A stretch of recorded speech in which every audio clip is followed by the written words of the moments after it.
Spoštovani predsednik Komisije za preprečevanje korupcije, gospod Boris Štefanec, spoštovani gospod minister za zdravje Samo Fakin, direktor Splošne bolnišnice Izola, magister Radivoj Nardin, bivša strokovna direktorica UKC Ljubljana, profesor dr. Marija Pfeiffer, bivši predsednik sveta zavoda UKC Ljubljana, magister Tomaž Glažar, izvršna sekretarka Zveze svobodnih sindikatov Slovenije za varnost in zdravje pri delu Lučka Bem, namestnik predsednika Komisije za preprečevanje korupcije dr. Igor Lamberger, spoštovani gostje, strokovnjaki z področja, ki ga bomo danes obravnavali, dovolite mi, da vam v lastnem imenu in imenu Državnega sveta zaželim prijetno bivanje v Državnem svetu Republike Slovenije, drugem domu slovenskega parlamenta. Dovolite, da v tej priložnosti pozdravim tudi svoje kolege svetnike. Mislim, da nisem videl nobenega poslanca Državnega zbora, ampak verjetno bodo informacije z današnjega posveta romale tudi do njih. Danes načenjamo vprašanje, ki je pravzaprav kapitalno vprašanje v reševanju težav, ki so se nakopičile v zdravstvenem sistemu. Vpliv politike na vodenje in upravljanje javnih zdravstvenih zavodov v Republiki Sloveniji. V Državnem svetu je to moj tretji mandat in v dveh mandatih smo se z temi vprašanji ukvarjali pogosto, intenzivno in iz različnih pogledov in na različne pobude. Vsekakor smo uspeli predlagati nekatere rešitve, ki žal niso zaživele v praksi. Kolikor mi je znano, je to tudi eno izmed ključnih vprašanj, s katerim se bo ukvarjala obstoječa vladna koalicija, vsaj tako bi sodil po izjavah predsednika vlade. Glede na to, da smo v Sloveniji nagnjeni k politizaciji prav vsakega problema, nabiranju političnih točk pri vsaki rešitvi in zanemarjanju dejanskih rešitev, mislim, da je današnji posvet eden izmed takšnih, ki lahko da strokovni pogled in strokovni prispevek k reševanju nakopičenih problemov. V Državnem svetu ne želimo prejudicirati nobene rešitve, ne želimo kanalizirati debat in različnih pogledov, želimo pa artikulirati strokovna mnenja, ki se izpostavijo skozi široko demokratično debato o posameznih problemih. In tako naj bo tudi danes. Brez dvoma bomo soočali različna stališča in postavljali več vprašanj, kot bomo na nje dobili odgovorov. Vendar mislim, da je čas, da se o tem perečem problemu začnemo pogovarjati odkrito in da na podlagi strokovnih izsledkov ponujamo rešitve. Gotovo ima minister za zdravje nekaj ali pa večino rešitev že pripravljenih. Najbrž pa ne bo odveč, da se o njih predebatira, predno pridejo v zakonodajne postopke.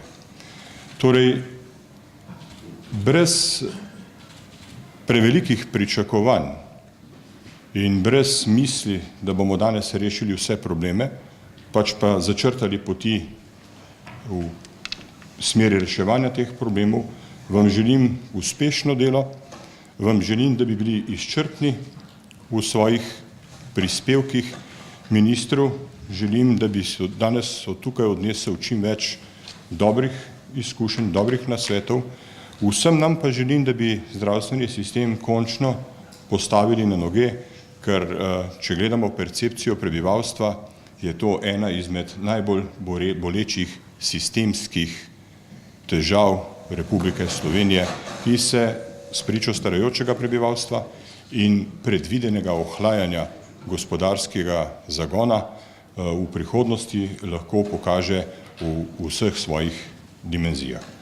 Želim vam uspešno delo, obljubljam pa vam, da bomo v Državnem svetu artikulirali vse vaše prispevke, jih zbrali, obelodanili in bodo lahko služili kot temelj in podlaga za nadaljnje delo pri iskanju kakovostnih rešitev za zdravstveni sistem v Republiki Sloveniji. Še enkrat dobrodošli, Hvala za vašo pozornost in naprej hvala za vaše prispevke in želim vam uspešno delo. Hvala.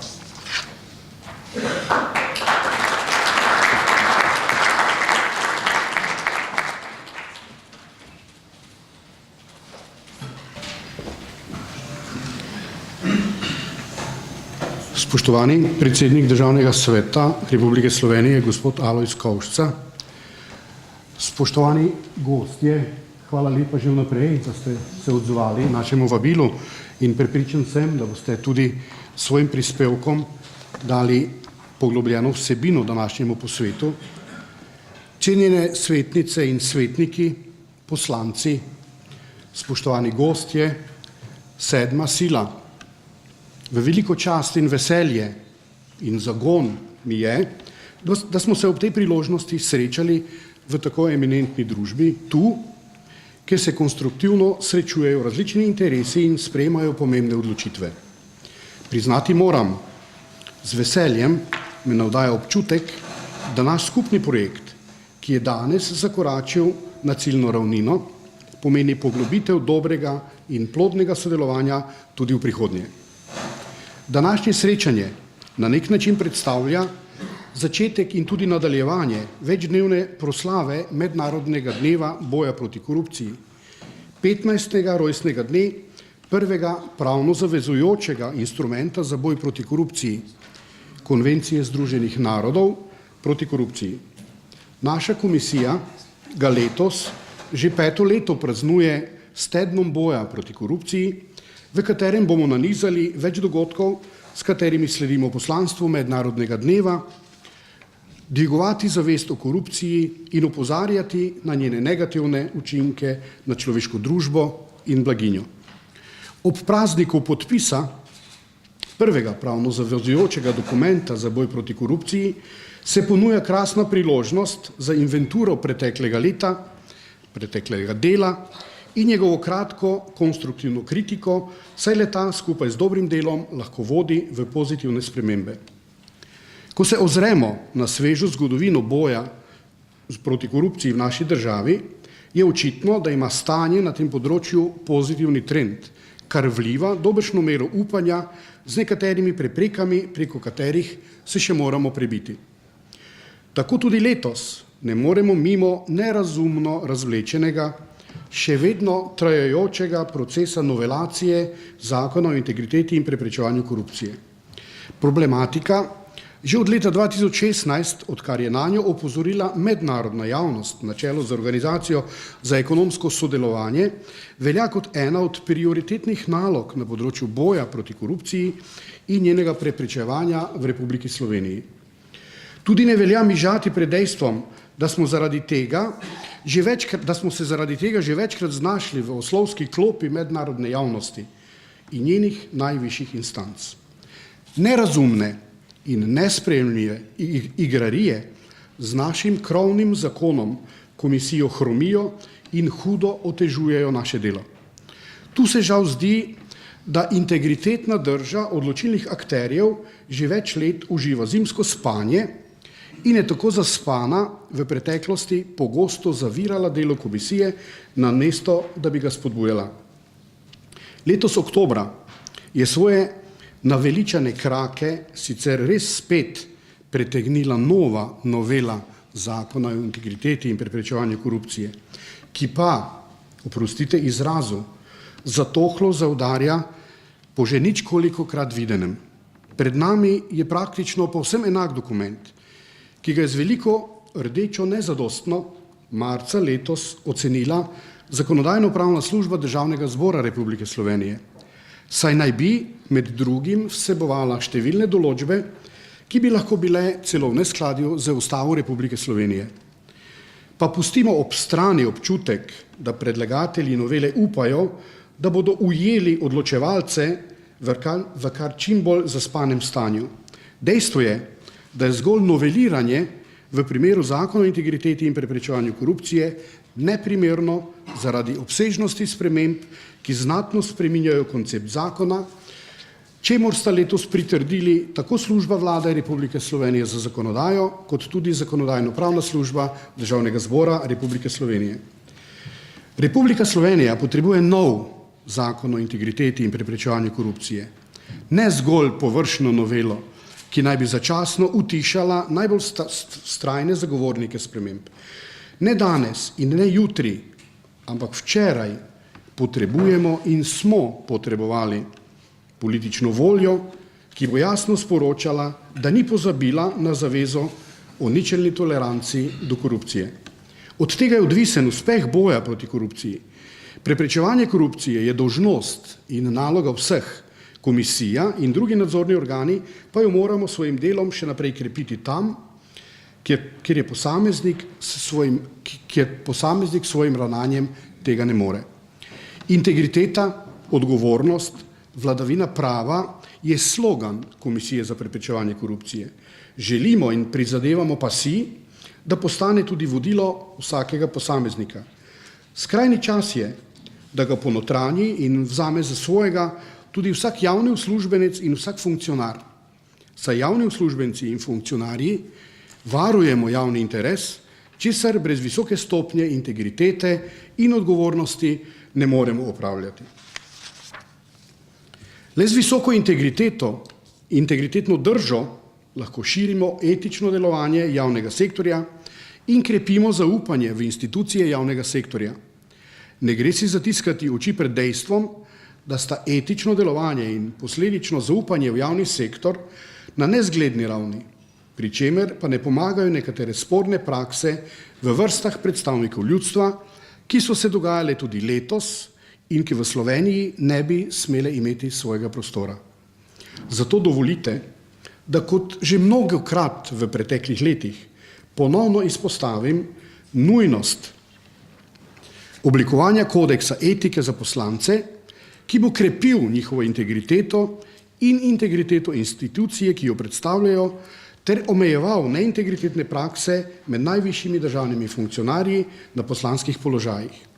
Odsotnost takšnega kodeksa se ravno opravičuje z izgovorom, da naši poslanci vsake 4 leta prestajajo nekakšen preizkus etičnosti. Takšen izgovor je, oprostite, če nič drugega, za lase privlečen in pomeni zgolj prelaganje odgovornosti z lastnih pleč na pleča drugih.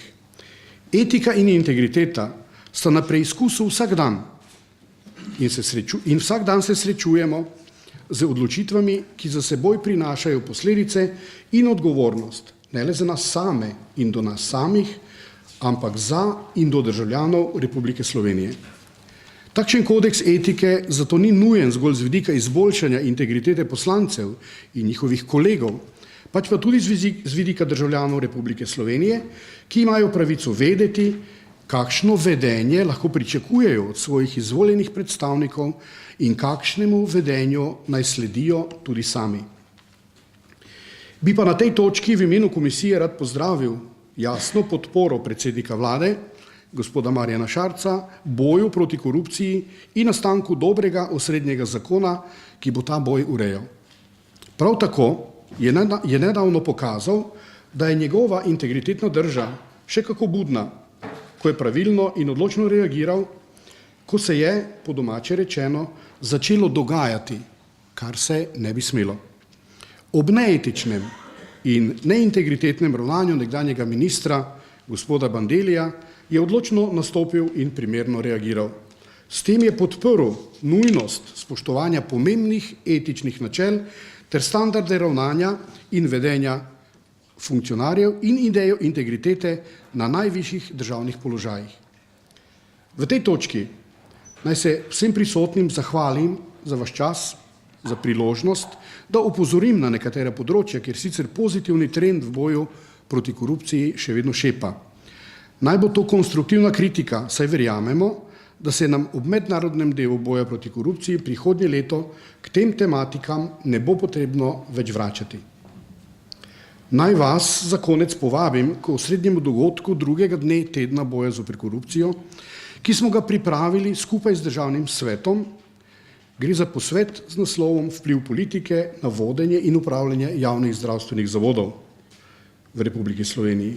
Gostje posveta bodo razpravljali o dovoljenem in nedovoljenem vplivanju politike na vodenje in upravljanje javnih zdravstvenih zavodov v smislu imenovanj in razreševanj predstavnikov v svetih javnih zdravstvenih zavodov ter preko njih izvajanje vplivanj na imenovanje in razreševanje poslovodnih oseb javnih zdravstvenih zavodov. Glede postopkov imenovanj predstavnikov v svetih javnih zdravstvenih zavodov bomo poskušali urisati mejo med zakonitim poseganjem ter prekomernim, neetičnim poseganjem v neodvisnost, strokovnost in avtonomnost sprejemanja odločitev iz pristojnosti članov sveta javnih zdravstvenih zavodov. Dotaknili se bomo tudi ustreznosti zakonske podlage, navedenim postopkom in razmisleka o spremembi le-tega. Hkrati bomo z razpravo poskušali tudi odpreti problematiko osebne integritete članov sveta javnih zdravstvenih zavodov in poslovodstev javnih zdravstvenih zavodov ter podati razmislek o vzpostavitvi standardov za merjenje osebne integritete posameznika. Namen posveta pa je pod črto podati pozitivno sporočilo, da vse skupaj le ni tako črno, kot je morda videti, in da vendarle v nekaterih primerih stopamo v smeri ustreznega vodenja in upravljanja javnih zdravstvenih zavodov. Hvala lepa za pozornost.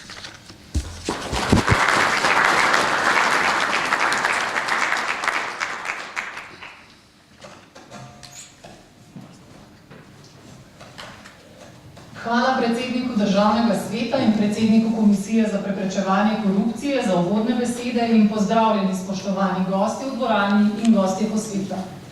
Predsednik Komisije za preprečevanje korupcije je v zaključku svojega uvodnega nagovora orisal osrednjo temo današnjega posveta. O dovoljenem, zakonitem vplivanju ter prekoračenju meje dopustnega vplivanja, o ustreznosti postopkov izbora in imenovanja članov svetov in poslovodnih oseb javnih zdravstvenih zavodov bomo razpravljali z našimi cenjenimi gosti. Veseli smo, da ste se odzvali našemu vabilu in boste z nami delili svoja mnenja in videnje stanja upravljanja in vodenja javnih zdravstvenih zavodov. Z nami so gospod Samo Fakin, minister za zdravje, magister Radivoj Nardin, direktor Splošne bolnišnice Izola, profesor dr. Marija Pfeiffer, nekdanja strokovna direktorica UKC Ljubljana, magister Tomaž Glažar, nekdanji predsednik sveta zavoda UKC Ljubljana, gospa Lučka Bem, izvršna sekretarka Zveze svobodnih sindikatov Slovenije za varnost in zdravje pri delu in hkrati tudi predsednica skupščine Zavoda za zdravstveno zavarovanje Slovenije, in pa dr. Igor Lamberger, namestnik predsednika Komisije za preprečevanje korupcije. Pozdravljeni. Ustanovitelji javnih zdravstvenih zavodov, naj bo to Republika Slovenija ali pa lokalne skupnosti, imajo in morajo legitimno in zakonito uveljavljati pravice in pa opravljati naloge ustanovitelja. Mednje spada tudi postopek izbire in imenovanja predstavnikov ustanovitelja v svete javnih zdravstvenih zavodov. Sveti javnih zdravstvenih zavodov skladno zakonodajo predstavljajo organ upravljanja in ne zgolj nadzora, kot so recimo nadzorni sveti v gospodarskih družbah. S tem pa prevzemajo tudi odgovornost za zakonito in gospodarno poslovanje javnega zavoda. Ravno ti postopki izbire in imenovanj članov svetov javnih zdravstvenih zavodov, še bolj pa mogoče poslovodnih oseb, pa so tisti, ki so običajno podvrženi vplivom strani politike in najbrž še kakih drugih interesnih organizacij. Pa bi za začetek vprašala vas, gospod Glažar, v preteklosti ste upravljali tako funkcijo direktorja zdravstvenega doma, kot tudi predsednika sveta zdravstvenega zavoda. Povejte, ali se vam je v katerih primerih zgodilo, da ste začutili, da se na vas izvaja kakršenkoli neetičen, neprimeren vpliv, poseg v vaše pristojnosti, kot recimo predsednika in člana sveta javnega zdravstvenega zavoda, oziroma se vam to nikoli ni zgodilo? Ja. V bistvu, ko sem bil direktor zdravstvenega doma Vrhnjega, se mi to ni zgodilo. Ko sem je pravzaprav že pred imenovanjem za člana sveta zavoda UKC Ljubljana sem ministrici povedal, da bom šel takoj, ko bojo nad mano vršeni kakršnikoli nedopustni pritiski. In to sem tudi storil. ob primeru, ko smo se v svetu zavoda soglasno odločili, da lahko strokovna direktorica in direktor ostaneta, da nista povzročila nikakršne škode v smislu problema, zaradi katerega se je razreševal. In tudi po napadu, bi rekel, 2 članov vlade, javnem napadu, naslednji dan v časopisu sem jaz takoj odstopil. Ne samo kot član sveta zavoda, ampak tudi kot generalni direktor direktorata za ekonomiko. Kje pa je bila torej za vas ta meja, da so posegli v vaše pristojnosti ali pa celo vašo osebno integriteto? Pravzaprav težko rečem, da so posegli v direktno pristojnosti. Mi smo svojo pristojnost člani sveta takrat pač po svoji najboljši vesti in tudi odgovornosti izvršili. Motilo me je, ker pravzaprav tisti, ki me je predlagal za člana sveta, to se pravi člani organa, to je vlade, nekako niso akceptirali odločitve tega sveta zavoda. Ker namreč v preteklosti ste bili tudi predsednik sveta zavoda UKC Ljubljana, tudi takrat, ko vas pa je tedanja ministrica podprla pri imenovanju in pa ravno po nekih pozivih javnosti k odstopu tedanjega generalnega direktorja UKC Ljubljana, namreč tudi na prezentaciji v ozadju se bo ta izjava odvrtela, ko je ministrstvo tedaj se postavilo na stališče, da zaupa svetu zavoda in seveda ne vidi potem potrebe pomenjavi tedanjega generalnega direktorja. Kaj se je spremenilo od tedaj? Zdaj v bistvu problem je bil, ker je nekako, jaz osebno mislim, da so v ozadju celega dogajanja od zaključku mojega mandata v svetu zavoda in tudi na ministrstvu bili neki osebni interesi. To seveda, mislim, osebno tudi danes sem prepričan, da določene odločitve v tistem času, potem, ko sem tudi jaz šel, niso bile v korist kliničnemu centru, niti uporabnikom, se zapravi bolnikom in pacientom, ki prihajajo v klinični. Hvala. Gospa Fajter, bili ste dolgoletna vodja zaposlena v UKC Ljubljana, pred upokojitvijo pa ste opravljali tudi funkcijo strokovne direktorice UKC. In tudi za izvedbo postopka izbora in imenovanja strokovnega direktorja UKC Ljubljana je pristojen svet zavoda.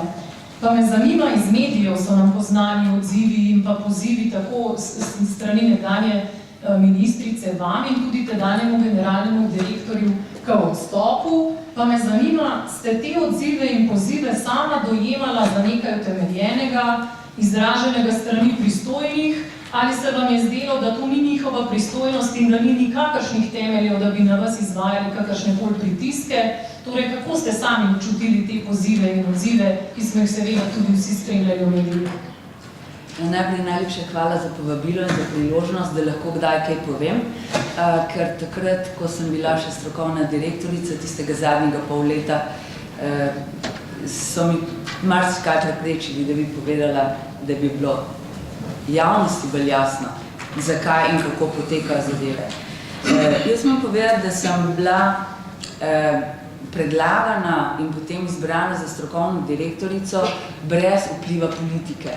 In na začetku sem imela samo en neformalen razgovor z gospo ministrico, ki je potekal prijetno, na strokovnem nivoju, z nekimi vizijami in vse je bilo v redu. Do takrat, se pravi 1 leto in 3 mesece mojega mandata, smo z ministrstvom odlično sodelovali, s svetom zavoda odlično sodelovali in komunicirali.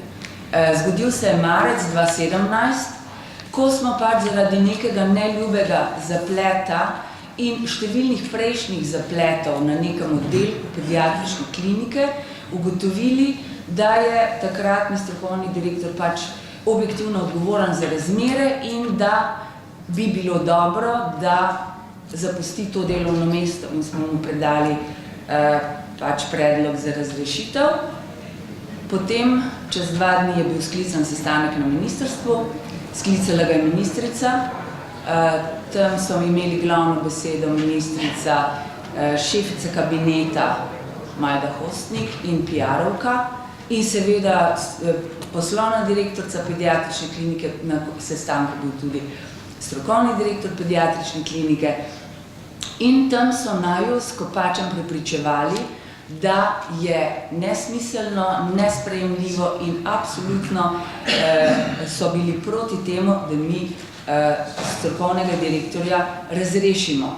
In potem so debate trajale 3-4 ure, na koncu sta imeli nek tak nastop predvsem PR-ovki, kar se mi je zdelo celo žaljivo, ker so nam hoteli nekako pod pritiskom oprati možgane, čeprav smo midva ponavljali in ponavljali, da objektivna odgovornost mora biti. In to je bil prvi poskus, ko smo hoteli res aktivno spreminjati razmere v tem področju, tem zelo bolečem področju, ker 10 let ni bilo urejeno. In to so nam preprečili. Spravi, če se politika vpleta v kadrovanje v kliničnem centru, se mi to ne zdi v redu. Potem je direktor začasno umaknil ta predlog in potem, ker ni bilo utemeljenih odgovorov na naše argumente, zakaj zahtevamo odstop, smo to izročitev junija ponovili. Takrat se je pa začela, ne vem, vse splošna psihološka in drugačna vojna, ker že naslednji dan je gospa ministrica zahtevala odstop generalnega direktorja in strokovne direktorice. Zakaj? Zato, ker se je na novinarski konferenci obelodanilo neke zelo stare primere zdravniških napak enega kardiologa, ki smo ga uspeli umakniti iz tega okolja, kjer je pač prej delal napake.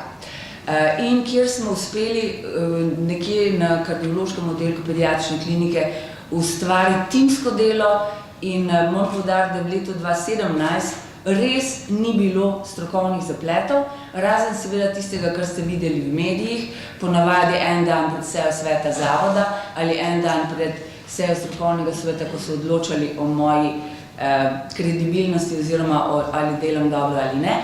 Takrat pa so lansirali neke, jaz temu rečem, lažne novice ali fake news, brali smo knjigo, kako se to dela in kadarkoli smo potem mi imeli strokovni nadzor, s katerim smo preučili te fake news in dokazali, da so neresnične, pa nismo smeli v medije in tega nismo smeli objavljati, češ bomo še enkrat vznemirili javnost.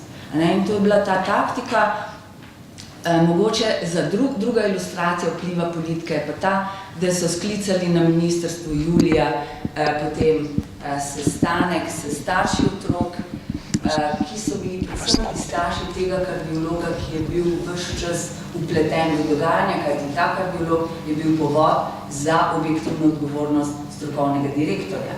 In zaradi tega, ker so ga hoteli rehabilitirati, na ta sestanek seveda jaz nisem bila poklicana, povabljena, ampak ker se je zgodil vabilo isti dan, ko bil sestanek, me je generalni direktor poklical na dopust in jaz sem pač preletela. In ko sem se pojavila na ministrstvu, je završalo Pfeifferjeva tukaj. In potem je gospa ministrica, to je pritisk, gospa ministrica poklicala Kopača iz dvorane in mu povedala, naj mi zabiča, naj se na sestanku ne oglaša. To so stvari, ki se ne smejo dogajati. In moram nadaljevati v tem sestanku, najprej sta imeli govor državna sekretarka in ministrica, potem je ministrica šla, potem so pa starši postavili vprašanje. In postavili vprašanje, jaz molčim, ker mi je bilo tako veljeno, in noben ne zna odgovoriti na vprašanje staršev. Potem se pojavim in vprašam, ali smem morda jaz odgovoriti. In potem sem glavno na ta vprašanje odgovarjala jaz, ker smo se s temi otroci in njihovimi starši ukvarjali mesec in mesec, s posameznimi primeri nekih pritožb, nekih pisem in tako naprej. In smo imeli vse razrešeno. In na koncu verjetno namen tega sestanka ni uspel. Bilo je namreč zaželjeno, da starši pritisnejo na vodstvo, na politiko in da rehabilitirajo kardiologa, spolnega kardiologa. In zadnji pritisk, ki se mi zdi pa stalinistična metoda, je tako svet zavoda, s katerim smo v redu delali, kjer so bili vsi člani na sestankih aktivni in kjer so tvorno hoteli pomagati, popraviti situacijo, pač sklenili, da strokovna direktorica ni delala slabo, ampak obratno, so pa 6 članov tega sveta zavoda zamenjali in novih 6 članov je prišlo, ki po mojem mišljenju niso imeli pojma, kaj se dogaja, vedeli so pa, kaj morajo storiti. In zadnji 3 sestanki sveta zavoda so bili kot farsa. Novi člani sveta zavoda so gledali mizo, niti očesnega kontakta si niso privoščili. Novi predsednik sveta zavoda je imel zapiske, s katerih je prebiral tisto, kar so mu verjetno napisali na ministrstvu in tako so izgledali sestanki. To je pritisk politični. V redu, hvala lepa. Gospod Fakin, kot enega izmed vaših ciljev ste postavili tudi učinkovito upravljanje javnih zdravstvenih zavodov. Slišali ste pač odzive tako nekdanje strokovne direktorice kot gospoda Glažarja.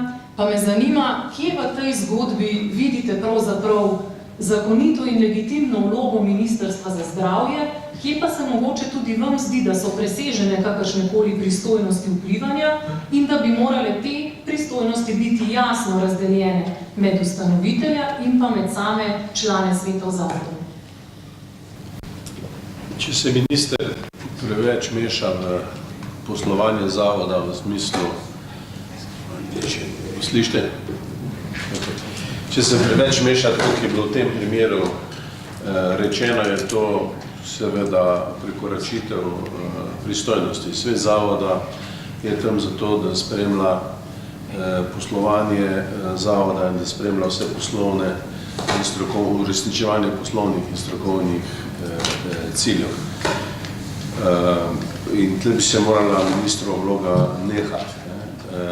Je pa z imenovanjem članov svetov zavodov, z imenovanjem soglasja vlade, članom svetov zavodov praviloma bi morala biti higiena taka, da če svet zavoda imenuje direktorja, ga ta avtomatsko potrdi, razen čez kaj kriminalnega sve vmes, kar svet zavoda ni izvedel. Tudi jaz sem bil žrtev, ko je skupščina Zavoda za zdravstveno zavarovanje soglašala, da naj bom direktor še naprej, pa eno dvorano višje zadeve niso šle. Iz popolnoma političnih razlogov.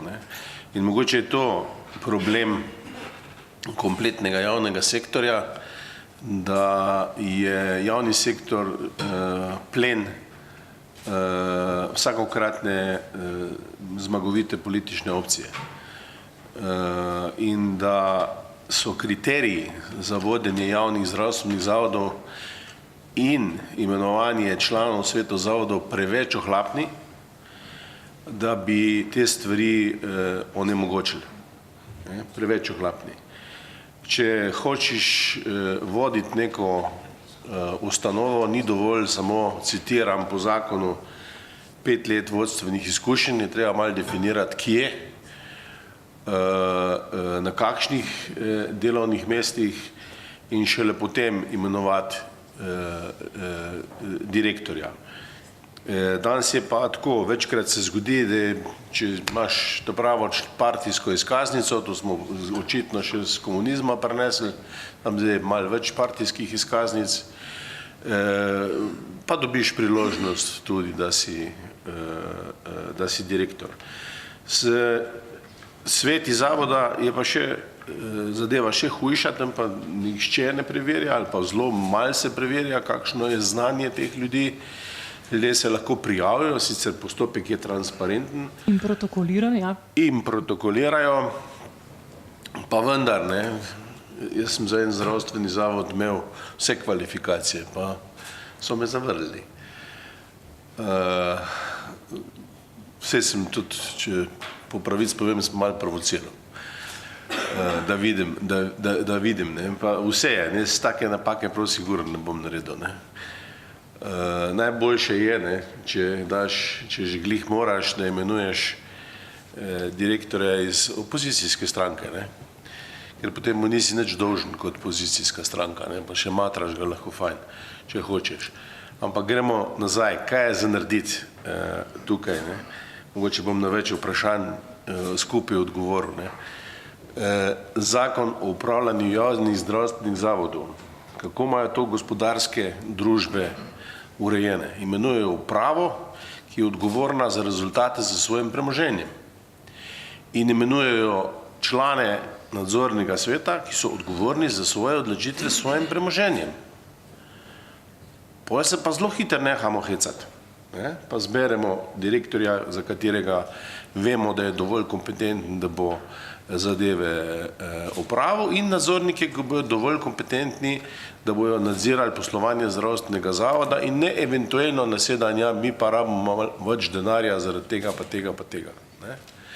Jaz sem bil predsednik uprave v Laškem 2 leti, tam je 500 zaposlenih ljudi, nihče tej firmi ne pomaga, razen sama sebi. In kriteriji so bili zelo preprosti. Ali izpolnjujemo poslovni načrt, ki predvideva na 20 milijonov, milijon pa pol čistega dobička. In to je bil kriterij, od katerega nismo odstopali. Danes je pa pri nas tako dobro, vse je fajn, če ima bolnica zgubo, je nekako normalno. In policisti začnejo živeti v prepričanju, da se jim ne bo nič zgodilo, če ima bolnišnica izgubo, in seveda umanjkajo vsi notranji mehanizmi dobrega poslovanja in nastopijo vsi koruptivni mehanizmi, tle gojišče. Če se nikomor nič ne zgodi, če zaide v korupcijo, potem je zelo velika verjetnost, da se bo ta zgodila. Ne govorim samo o finančni korupciji, tudi o kadrovski, tudi o slabi organizacijski korupciji, ko namesto enega oddelka jih naredimo njih 5-6, da je čim več šefov, ki imajo dodatke in podobne zadeve. Tukaj bi nehal pa. Torej, že sami ste omenili zakonsko podlago, torej menite, da je pravzaprav tudi zakonska podlaga očitno nekoliko neustrezna. Eden izmed razlogov za takšne in drugačne posege v pristojnosti tako Sveta javnega zdravstvenega zavoda, kot to očitno malo nejasno razmejitev pristojnosti. Torej je potreben ta zakon prevetritve in spremembe. Ja, jaz mislim, da bomo morali iti za nov zakon.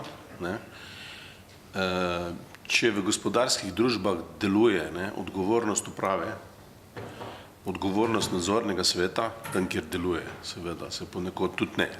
Garancija sama 100% ni. Če damo direktorju plačo, ki je odvisna od povprečne plače v firmi, če mu damo možnost sklepati individualne pogodbe s tistimi, ki jih moraš zadržati v hiši, zato da imajo malo višjo plačo, tega zdaj direktorji javnih zdravstvenih zavodov nimajo.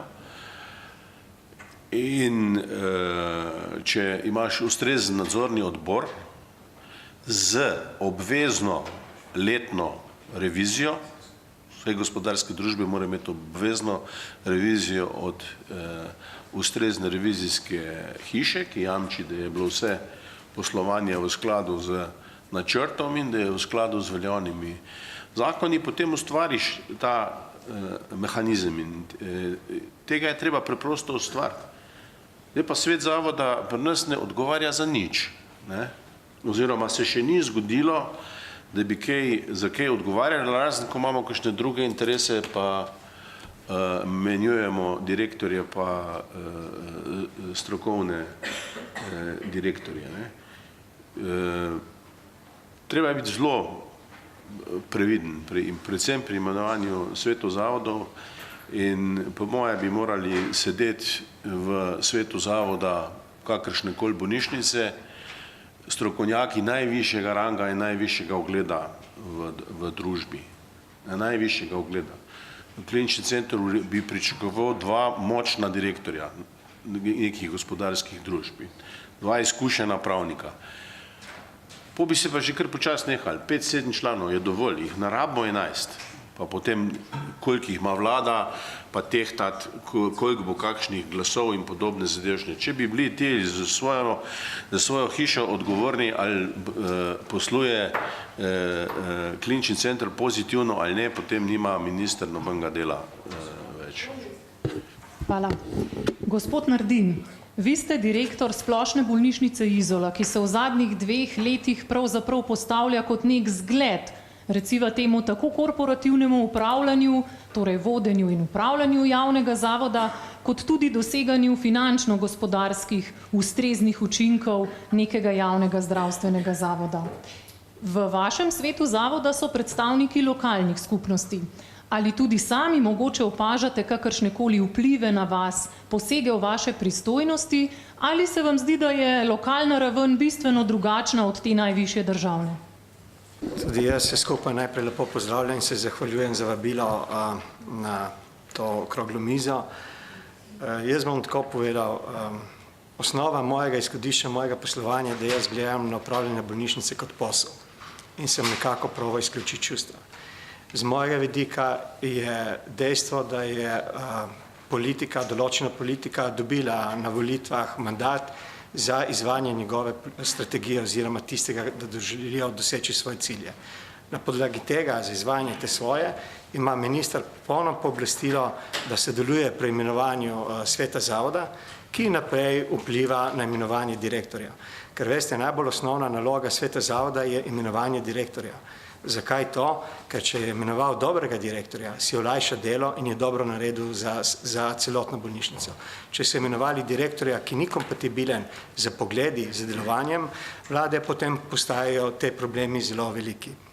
Seveda ima v lokalnem okolju lokalna oblast samo enega predstavnika, ki je seveda ključen pri nekako imenovanju direktorja, potem pa več ali manj se ne upleta v neko delovanje, saj je bistvo vsega v večinskem nekem delovanju vlade in prav je, da vlada ima nek nadzor nad tem delovanjem. Dejstvo je zelo enostavno, ko delujemo direktorji z državo oziroma s člani sveta zavoda. Direktor je dolžan iti do ministra in se z njim na letnem nivoju pogovoriti o letnem poslovanju, ga seznaniti z pomembnimi, izredno pomembnimi zadevami. Prav tako je pomembno, da da svetu zavoda vse tiste informacije, ki so potrebne, da svet zavoda korektno dela. In verjamte mi, če se dovolj dobro pogovoriš in dovolj dobro obrazložiš ministru ali pa svetu zavoda, zakaj se gre, je pot enostavna. In seveda, moram tukaj povedati, vkolikor ni kompatibilnosti med svetom zavoda, vlado in direktorjem, je direktor tisti, ki mora dati takoj stavko. Saj v tem, ko se brani in drži svojega položaja, ne more izvajati politiko, za katero mandat je dobila vlada, in po drugi strani škodi podjetju. Zakaj škodi podjetju oziroma bolnišnici? Zato, ker za uveljavljati svojega prav pride v spore med vlado, med svetom zavoda in samim izvajalsko funkcijo in v tem trenutku, v tem primeru trpi pač podjetje oziroma bolnišnica. Gospod Lamberger, Zakon o integriteti in preprečevanju korupcije v 24. členu govori o prijavi neetičnega oziroma nezakonitega ravnanja. Par primerov smo že slišali danes. Tako uradna oseba, ki iz utemeljenih razlogov meni, da se od nje zahteva nezakonito ali neetično ravnanje, ali pa se s tem nadmenom nad njo izvaja psihično ali fizično nasilje, lahko takšno dejanje prijavi tako nadrejenemu ali osebi, ki jo ta pooblasti, kolikor pa bi takšno ravnanje izvajal nadrejeni, pa to prijavi komisiji. Ali komisija prejme kako prijavo takšnega ravnanja, na katera področja se nanašajo te prijave in pa kakšni so običajno rezultati obravnave prijav takšnih dejanj? Hvala za vprašanje. Pozdrav najprej vsem prisotnim in vabljenim. Ja, tako kot ste rekli, Zakon o integriteti in preprečevanju korupcije pozna tak instrument, je pa seveda, moram reči, malo manj poznan. Zakaj? Razloga je verjetno več. Sprašali o prijavah. Prijav na tem področju dobimo relativno zelo malo. Slišali smo že danes nekaj primerov iz zdravstva, ampak vemo, da se takšne pritiske, nezakonite, neetične, pojavljajo na vseh področjih javnih zavodov, kakor tudi seveda na področju gospodarstva, predvsem tistega gospodarstva, kjer seveda je to posredno oziroma neposredno lastništvo države. Nekaj o teh pritiskih izvemo tudi iz javnosti, iz medijev. Kakšni so rezultati prijav oziroma teh naših postopkov? Je pa tako, tudi če osebe, na katere se vrši tak pritisk, to povedo javno ali pa v nekih neformalnih razgovorih, največkrat niti nimajo interesa za prijavo oziroma za to, da se postopek nekako zaključe. Interesi so verjetno kakšni drugačni. Seveda tudi samo dokazovanje teh vplivov je težavno. Tukaj smo sicer zdaj slišali, da so to direktni, da so bili v teh primerih direktni vplive. Velikokrat so ti vplivi tudi posredne. So pa seveda vsi nekako, bi rekli, na 4 oči, preko telefona, se pravi, da nekih dokazov listinskih tudi ni. Tako da rezultati teh naših preiskav so v bistvu bolj slabe. Se pravi, ni prijav ali pa je izredno težko potem dokazovati takšne vplive. Hvala lepa. Gospod minister je že prej nekaj omenjal pogoje, ki jih morajo kandidati za zasedbo tako delovnih mest poslovodnih oseb, kot tudi članov svetov javnih zavodov izpolnevati. Pa se nekoliko dotaknimo še teh postopkov izbire in pa imenovanja ter pogojev, ki jih ti kandidati morajo izpolnevati. Gospod Nardin, gotovo se boste strinjali, da določena znanja in lastnosti so pomembne, ki jih seveda potrebujete za vodenje in upravljanje javnega zdravstvenega zavoda. Pa sami menite, da ti zakonski pogoji in postopki imenovanja so ustrezno opredeljeni in dejansko omogočajo izbiro strokovno najbolj usposobljenih in pa oseb z visoko integriteto? Moje mnenje je, da zakon je dober in je pač napisan na način, da se lahko prijavi širok spekter kandidatov.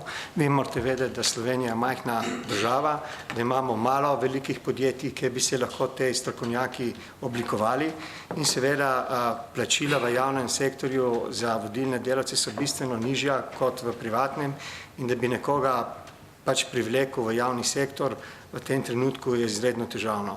Poleg tega pa se treba zavedati, da tudi sama Slovenija temelji na obrtništvu, na malem podjetništvu in se dosti dobrih menedžerjev se razvijajo znotraj malih podjetij, ki se potem poizkusijo tudi v velikih podjetjih.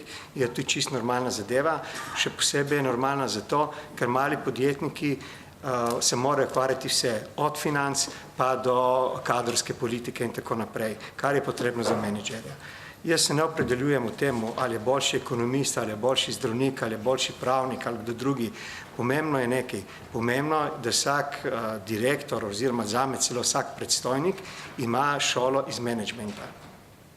To je tisto, kar je pomembno. Naj povem primer v Avstriji, v Celovcu, kjer smo bili, ker so lahko povedali, da vsak predstojnik je lahko predstojnik samo, če ima poleg fakultete za medicino še fakulteto iz menedžmenta.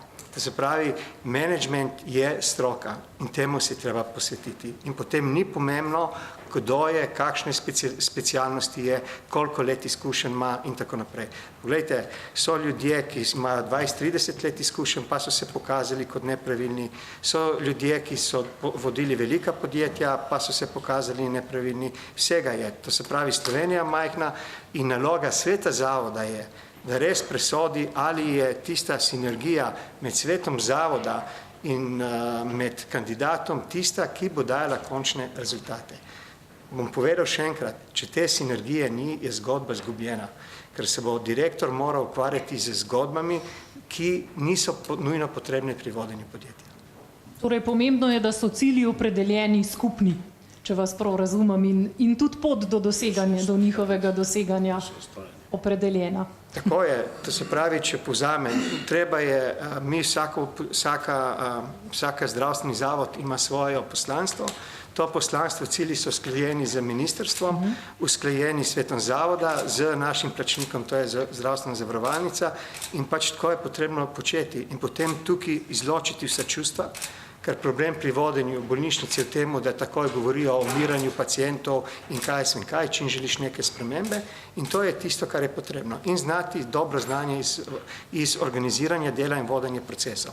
Ker spreminjanje procesov in spreminjanje te, bi rekel, medicine oziroma vodenja zdravstvenih zavodov je izziv za prihodnost v Sloveniji. Hvala lepa. Ja, gospod Nardin je jasno povedal, da je odgovornost za imenovanje ustreznega kadra pravzaprav na svetu javnega zdravstvenega zavoda. Gospod Glažar, kot predsednik sveta UKC Ljubljana ste se večkrat srečali recimo temu z neko problematiko iskanja ustreznega vodstvenega kadra. Kakšno pa je vaše mnenje glede teh ustreznosti pogojev za kandidate in pa postopka samega? In konec koncev, ali tako kot je že gospod Nardin opredelil, ali v Sloveniji obstaja dovolj strokovnjakov, ki so usposobljeni in posedujejo vsa znanja za vodenje nekaj mogoče tako velikega sistema javnega zdravstvenega zavoda, kot je UKC? Ja, jaz se v bistvu z magistrom Nardinom popolnoma strinjam, da pravzaprav postopki niso problem. Vključujejo dovolj širok krog, možnost dajejo dovolj širokemu krogu kandidatov in na koncu seveda je svet tisti, ki more presoditi, kdo med temi kandidati je najbolj primeren. No, v naši bogati, bi rekel, pa kratki praksi, smo se kar nekaj razpisov za generalnega direktorja kliničnega centra dali in moram reči, na prvi razpis, ki je bil brez kakršnega koli predloga za kakršnega koli kandidata. Se pravi, politika ni vplivala na nič v prvem razpisu. Med prijavljenimi kandidati se je svet zavoda odločil, da nihče ni primeren, res ni bil primeren. Zdaj, seveda, jaz sem prepričan, da strokovnjakov v Sloveniji je dovolj. Zdaj, seveda, za kliničen center moraš biti direktor, ki ima bogate izkušnje, popolnoma neomadeževano preteklost, ker še, ne vem, prej smo se pogovarjali, še dvorišče ti pridejo pogledati, kako imaš urejen.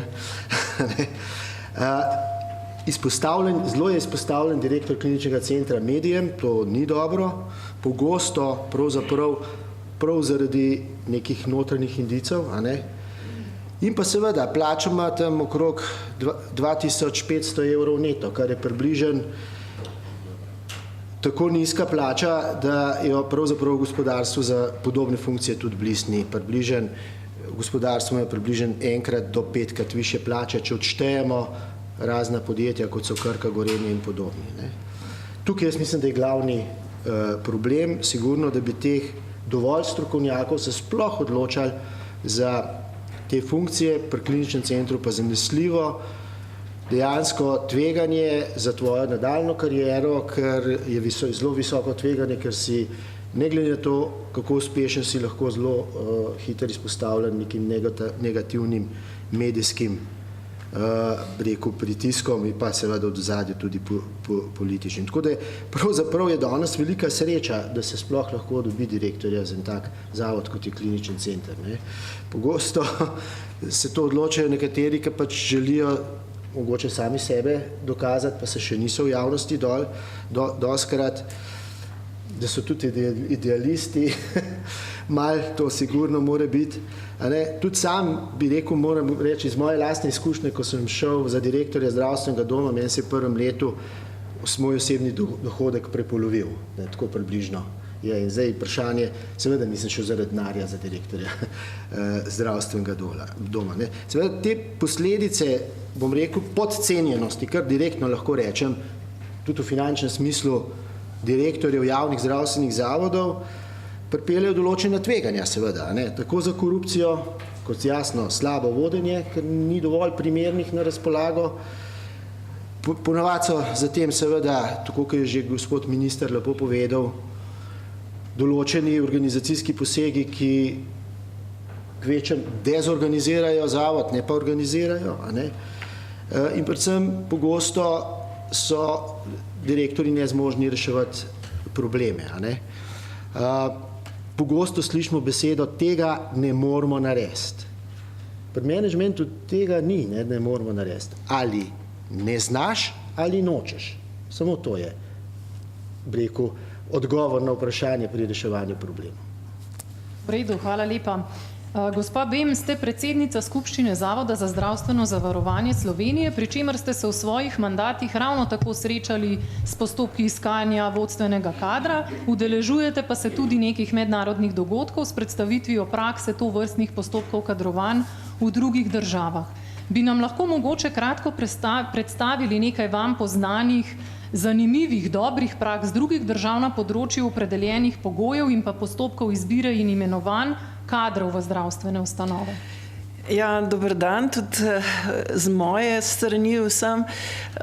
Moram najprej reči, da imam verjetno tukaj med vsem tem omizjem najmanj izkušenj z tem, kako se izbirajo kadri v javnih zdravstvenih zavodih. Bila sem zgolj, mislim, da 1 ali 2 mandata članica sveta ene zdravstvene ustanove, pa še tam je bil ustanovitelj nekdo drug, torej ne družbeno-politična skupnost, pa sem ugotovila, da ustanovitelja zelo pogosto, ko je treba izbirati vodstven kader, ne zanima najboljši interes te ustanove, ampak so zadaj zelo pogosto tudi kakšni poslovni interesi, ki prevagajo.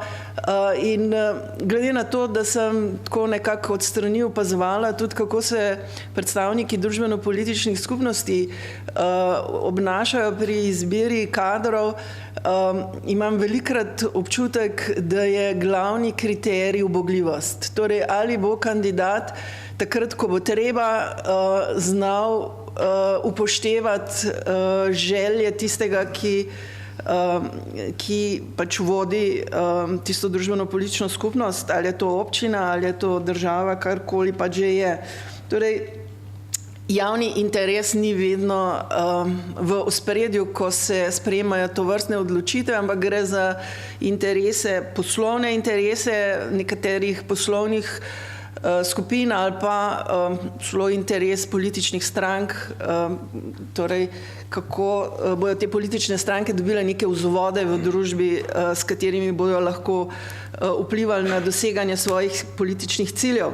Zdaj, mene je slovenska vlada imenovala kot predstavnico slovenskih delavcev v nekatere evropske inštitucije, kjer sem res dobila priložnost, da vidim, kako potekajo tovrstni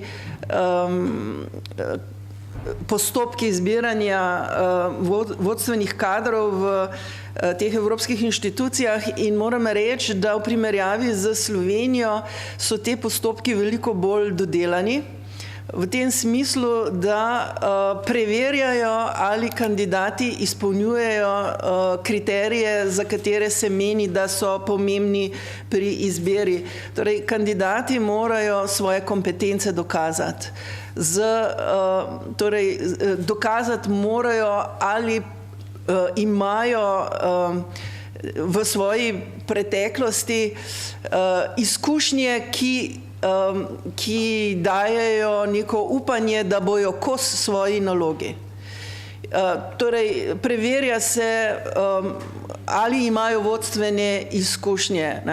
Pri nas v Sloveniji zakon pravi, mora imeti vodstvene izkušnje toliko pa toliko let, in potem nekako ali vodiš 3 ljudi, pa so to tvoje vodstvene izkušnje, ali vodiš 500 ljudi, pa so tvoje vodstvene izkušnje, to nekako očitno ni pomembno. Jaz mislim, da je treba kandidatom dati priložnost, da dokažejo, da znajo strateško razmišljati, torej, da bodo kos tisti svoji vodstveni vlogi. Tudi mislim, da je, in to, kot rečeno, v evropskih inštitucijah, to so pravila, ki jih je Evropska komisija postavila za svoje agencije. Torej, kandidati morajo dokazati te kompetence, ne verjame se jim na besedo. To, da imam univerzitetno izobrazbo, da imam torej neke vodstvene izkušnje, ne glede na to, na kakšni ravni, to ni dovolj, ampak je potrebno to povedati, naprimer, koliko je bilo na hierarhični lestvici nad mano jih, koliko jih je bilo pod mano, z kakšnim finančnim načrtom sem upravljal, ali sem imel še nekoga drugega nad sabo, ki je v resnici potrjeval odločitve in tako naprej. Te stvari je treba v teh postopkih znati dokazati. In prav gotovo je za marsikatero vodstveno mesto treba imeti pogum, ne, da rečeš, ok, tvegamo in damo priložnost, ne, ampak za najbolj odgovorne funkcije pa jaz mislim, da je potrebno imeti izdelane kriterije, ampak čisto na koncu bom še nekaj rekla. Jaz mislim, da je treba naše morda predpise ali pa kakorkoli že dopolniti v tem smislu, da se jasno razdelijo pooblastila različnim, torej tudi izvršno vodstvo, ne, mora imeti neko avtonomijo. Dokler deluje v okviru tistih pooblastil oziroma ciljev, ki jih je določil ustanovitelj, ne, morajo imeti zaščiten svoj hrbet, ker če ne se ne da delati. Ne moreš strateško razmišljati, ne moreš neke dolgoročne, srednjeročne načrte izvajati, če te avtonomije nimaš. Ne. S tem, da mora biti jasno razdeljeno, katere so pa zdaj tiste odločitve, kjer takšno vodstvo je avtonomno in pri katerih odločitvah se mora držati nekih dokumentov, ki jih sprejema ustanovitelj v imenu javnega interesa. V imenu javnega interesa za mene osebno je vedno ključni kriterij, ki ga jaz osebno upoštevam, kaj je javni interes, torej kaj je tisto, kar država želi doseči s tem, da je ustanovila to bolnišnico ali to zdravstveno ustanovo, to pa je po moje dostopnost zdravstvenih storitev za prebivalstvo, ker je država dolžna v skladu z ustavo in zakonodajo poskrbeti za to zdravstveno varstvo prebivalstva. In to je tisto, kar jaz mislim je glavni kriterij in moramo znati prepoznati, kdaj gre za poslovni interes, kdaj gre za javni interes, kdaj gre za zasebni interes in ko imamo te stvari v svoji glavi razčiščene, je morda lažje odločati. Ne? Ampak kot rečeno, bolj ko so transparentni te postopki, bolje bo za javni interes, bi jaz rekla. Hvala lepa.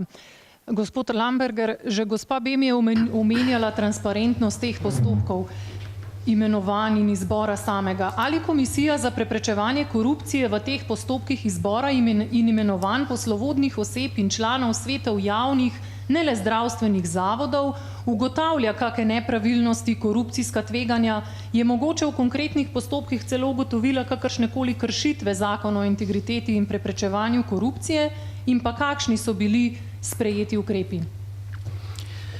No, na tem področju, o katerem govorimo zdaj,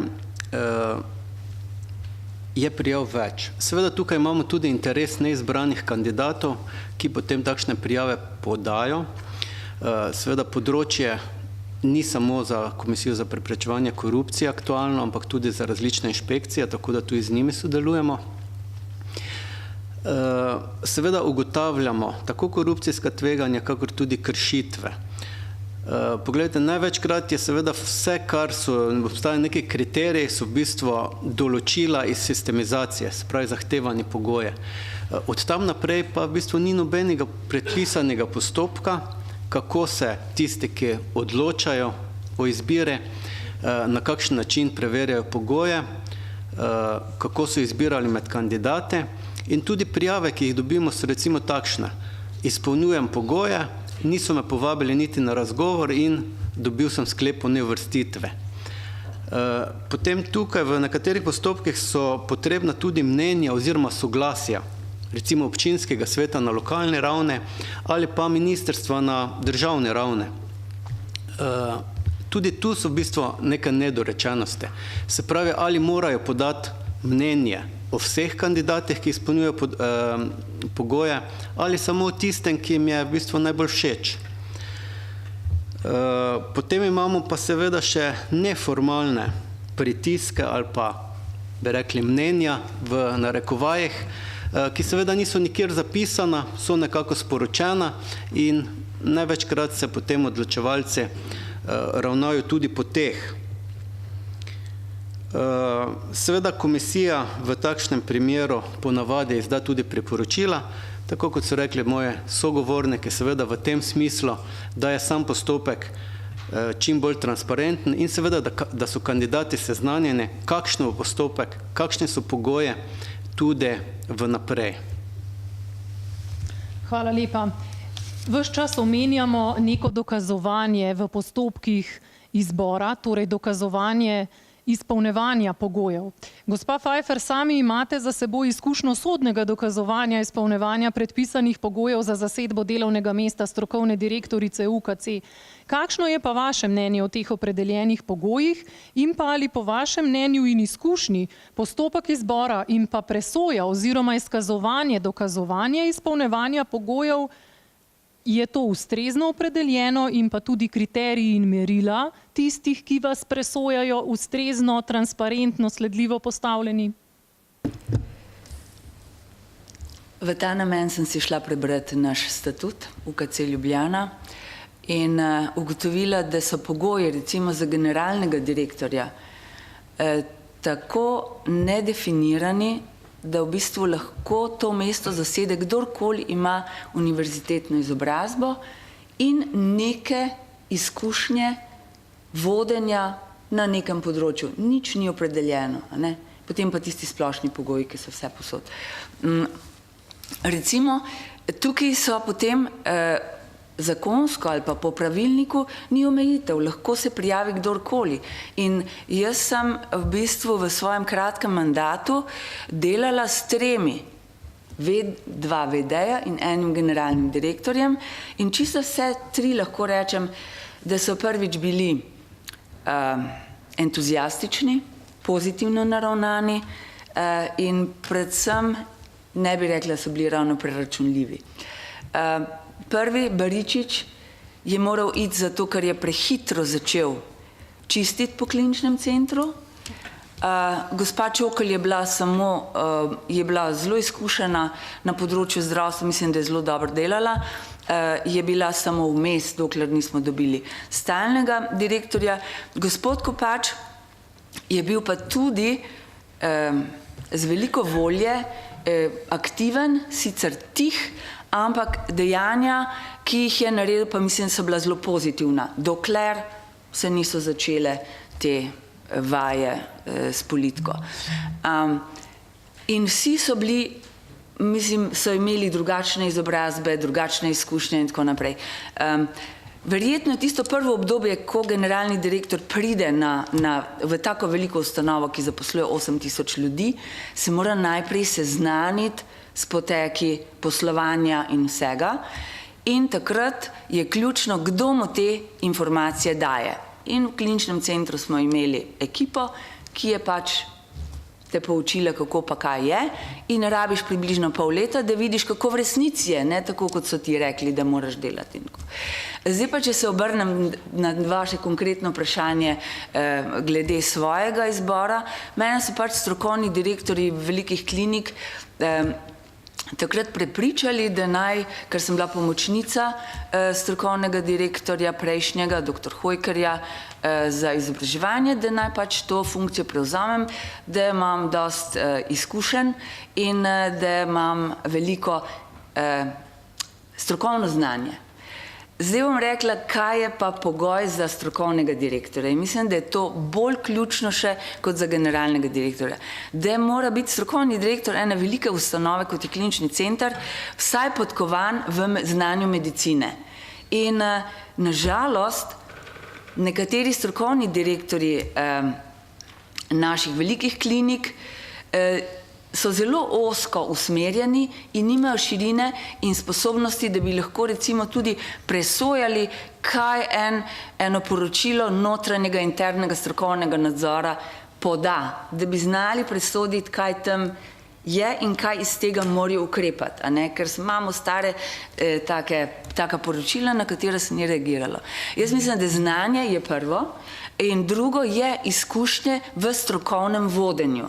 In zdaj konkretno name, jaz sem vodila endokrinološki oddelek. To ni nek velik oddelek, ampak je edinstven in en sam tak oddelek v Sloveniji, ker endokrinološki oddelek se ukvarja samo z endokrinologijo, terciarni oddelek, ki v bistvu narekuje sprejemanje smernic, politiko delovanja in bila sem tudi predsednica Združenja endokrinologov Slovenije, pa sem še vedno.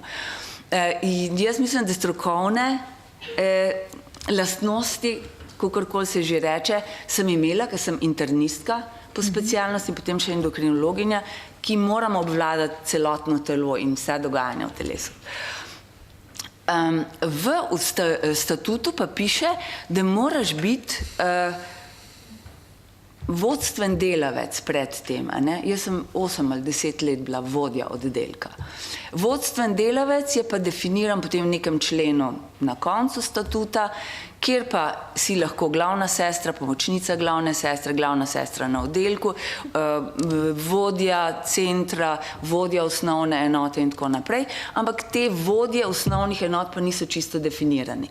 No in moja protikandidatka na izboru je pač po svoje interpretirala te statutarne določbe in se je pač uprla, verjetno so jo spodbudili še nekateri moji prijatelji, ki jih vedno imaš na takem položaju, in potem je pač to šlo na sodišče. In na prvem sodišču so ugotovili, da jaz vodstvene izkušnje imam, ker sem pač vodila nek strokovni enoviti oddelek, in na višjem sodišču pred kratkim sem dobila to informacijo, so to odločitev tega sodišča potrdili, kar se mi zdi čisto normalno. Toliko o tem. Ste želeli repliko, gospod Fakin? Ja, vodenje je tudi veščina, in te veščine se da naučiti samo, če vodiš. Ali pa, če si pomočnik pri vodju. Mogoče bo treba razmisliti v zdravstvu tudi o specializaciji izvodenja javnih zdravstvenih ustanov. Ne zgolj nekemu šnel kursu, kjer poslušaš ali pa ne, ampak tudi neki preizkusni dobi. Fajn je, če se učiš od nekoga, ki zadevo vodi. Jaz sem imel to srečo, preden sem prišel v Celje, da sem bil član ožje ekipe Franca Koširja, takratnega generalnega direktorja, in da sem videl, kako ta tehnologija laufa. To se pravi odločanja, sprejemanja odločitev, tehtenja, pisanja strateških načrtov, odločanja, računskega sodišča vsako leto in podobne zadevšne. In imamo kar dober vzor, rečemo, na Zavodu za zdravstveno zavarovanje, kjer se skupščina sicer imenuje politično, se zvolijo člani skupščine. Potem se pa zvoli nadzorni odbor, upravni odbor, ki v imenu skupščine potem operativno vodi Zavod za zdravstveno zavarovanje. In tam noter sedi 12 ljudi z grozljivo velikimi izkušnjami. Lučka Bem 25 let. In njej se kot direktor ne moreš nič zlagati. In ker so pa vse odločitve seveda tudi na koncu pregledane z računskim sodiščem, ti pa na kraj pameti ne pade, da bi kaj nezakonitega napisal, ker te prej slev jamejo. Zato sem prej rekel revizije v bolnišnice, revizije. To sicer stane 5, 10, 15 tisoč evrov, sam s tem je direktor, gledam direktorico Onkološkega inštituta, na varni strani pred vsemi tistimi, ki bi utegli obtožiti, da nekaj ne štima. Kaj pa ne štima konkretno? Tele imam revizijo, revizija je pokazala to, pa to, pa to, vse je v redu in ste na varni strani. In ne greš pol direktorja menjavati, samo zato, ker se je parlament zamenil. Jaz se večkrat pohecu, da biti politik je edina funkcija, ki ne zahteva dokazilo izobrazbe in znanja in izkušnja. Gremo na volitve. Zdravni svet velja isto. Sam tam je k sreči znotraj struktur se volj. Od vrha navzdol bi bilo fajn seveda začeti. Šola, najmanj kar je usposabljanje, in pa jaz seveda par vprašanj pa postavim potencialnim vodjem pri meni. Če jih je kaj strah, naprimer, če bojo prevzeli to funkcijo, in če mi zatrdijo, da jih ni, potem tako ni primeren za vodjo. Ker nikoli ne veš, kaj ti lahko gre narobe, nisi tako pameten. Ne. Pa vprašam jih, če še kje berejo, ne. Če so sam na Facebooku pa Twitterju, je to premalo. Ne. Je fajn, kjer zadnjo knjigo v menedžmentu ste prebrali, da vidimo, da znamo kaj podebatirati. In izjemen hendikep, ki ga jaz opažam, pa ne samo pri vodjih v javnem sektorju, tudi v gospodarstvu, ne. Človek ima 8 inteligenc, ne. Tako, po enem izmed izborov, ne. In 2 izmed teh sta čustveni. Ena intrapersonalna, ena je pa interpersonalna med dvema. In fajn je, če kot vodja obvladaš neki teh čustvenih inteligenc. Ne. Se 5 ni treba znati. Ne. Pevska je ena izmed teh. Je pa fajn, če imaš dar nastopanja. Pa še eno stvar vedno preverim, ki je zelo pomembna, kako se znajde v kritični situaciji. Ne? Kaj se je zgodilo potem, ki je že enkrat ali pa 2krat padel, a se je pobral nazaj ali ne. Tisti, ki nimajo negativnih izkušenj, ne, ga treba stestirati, ker lahko pade v negativno izkušnjo, ne. In gospod Nardin, to se bova strinjala, ne, v zdravstvu jih je ubilo, ne, takih, kjer padeš, to vsi prisotni vedo, ki so delali v zdravstvu, prijateljo je ubilo, ne. Tako da jaz z veseljem pričakujem, kaj se bo danes zgodilo. Pred pol ure smo namreč povedali, da ukinjamo Nacionalni inštitut za srčne bolezni in zadevo prepuščamo organizaciji znotraj kliničnega centra, seveda z ustreznim nadzorom, da kaj ne bo šlo narobe. In bomo videli, kaj bojo prijatelji rekli. Hvala lepa. Gospod Fakin, se ostaniva kar pri vas. Že prej sva omenjala nek protokol o izbiri kandidatov za predstavnike ustanovitelja v svetih javnih zdravstvenih zavodov, ki ga ima ministrstvo sprejetega, celo 2017 je bil popravljen. Pa me zanima, ali se vam zdi ta protokol ustrezen, torej ali ustrezno definira postopke, da jim je omogočena sledljivost, da je omogočena transparentnost. Sicer ste že prej povedal, da pravzaprav se vam zdijo tudi te postopki imenovanj oziroma pravzaprav preverjanja pogojev, ki jih morajo izpolnjevati kandidati za svete javnih zdravstvenih zavodov, izredno pomembni in da bi v svetih javnih zdravstvenih zavodov morali imeti največje strokovnjake. Pa ta protokol to omogoča, oziroma če mogoče tudi lahko nakažete, kaj bo ministrstvo storilo, da bo v čim večji meri to zagotovilo. Upam, da se bom uspel izogniti vsem pritiskom, imenuje tega pa onega. Ne.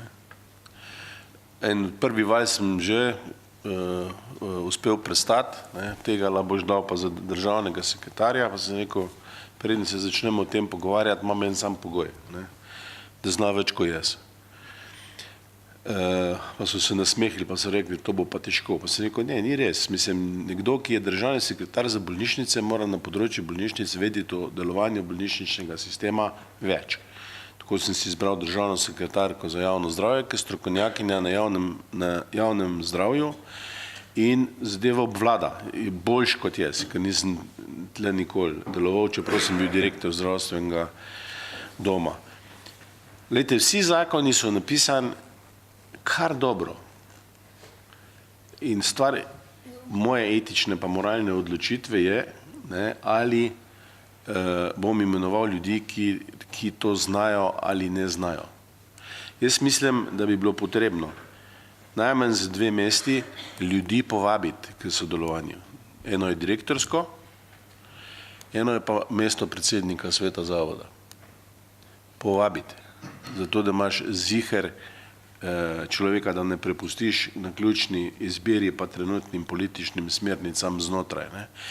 Niti ne vem, če je na primer predstavnik občine, v kateri je bolnica, ki dela za celo regijo, če bi ti šli tole preverjati tako enakopravno, če je to sploh primerno, da je še noter. Ne. Zame je na primer nevarno imenovati člane sveta zavodov iz iste občine, kjer je bolnica. Je fajn, če so od drugje, ker poje objektivnost odločitev zajamčena, če ne pa primer, ne, je bil, ko smo poskušali eno bolnico priključiti drugi, ne, se je kar cela občina oprla, ne. Pa tak.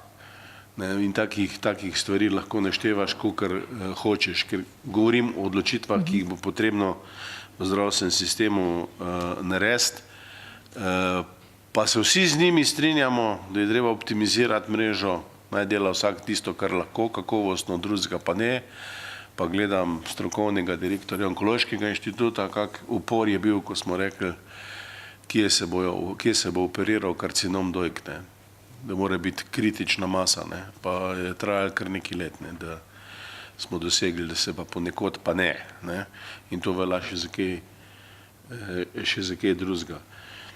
Jaz še nisem nič posegal v imenovanje ne, lažem, 3 sem pa na novo določil, ker se je mandati potekli. Izziv, ki me pa čaka, bo pa zdaj, ko bo gospod Stopar, ki sedi gorle v zadnji vrsti, zaključil poročila o sanaciji slovenskih bolnišnic, kjer nekateri rezultati niso prav spodbudni in da ima minister diskrecijsko pravico zamenjati upravo. To je bil bypass, zato da je to lažje, da se izognemo političnem imenovanju in pritiskov, ki so in vedno bodo. Tudi v tujini, da si ne bi delali utvar, se pri imenovanju v javne zdravstvene zavode tudi pogleda politično. Morda pa noben ne upa tvega, to se pravi, kaj je za narediti, take mehanizme, osebna odgovornost, nadzorni svet, osebna odgovornost, ustrezno plačilo obeh organov, ker zdaj imamo tako, da dobiš 80 evrov sejnine za sejo v kliničnem centru, pa če si v javnem sektorju v službi, moraš še svoje ure dati. Se pravi, skoraj prostovoljno tam.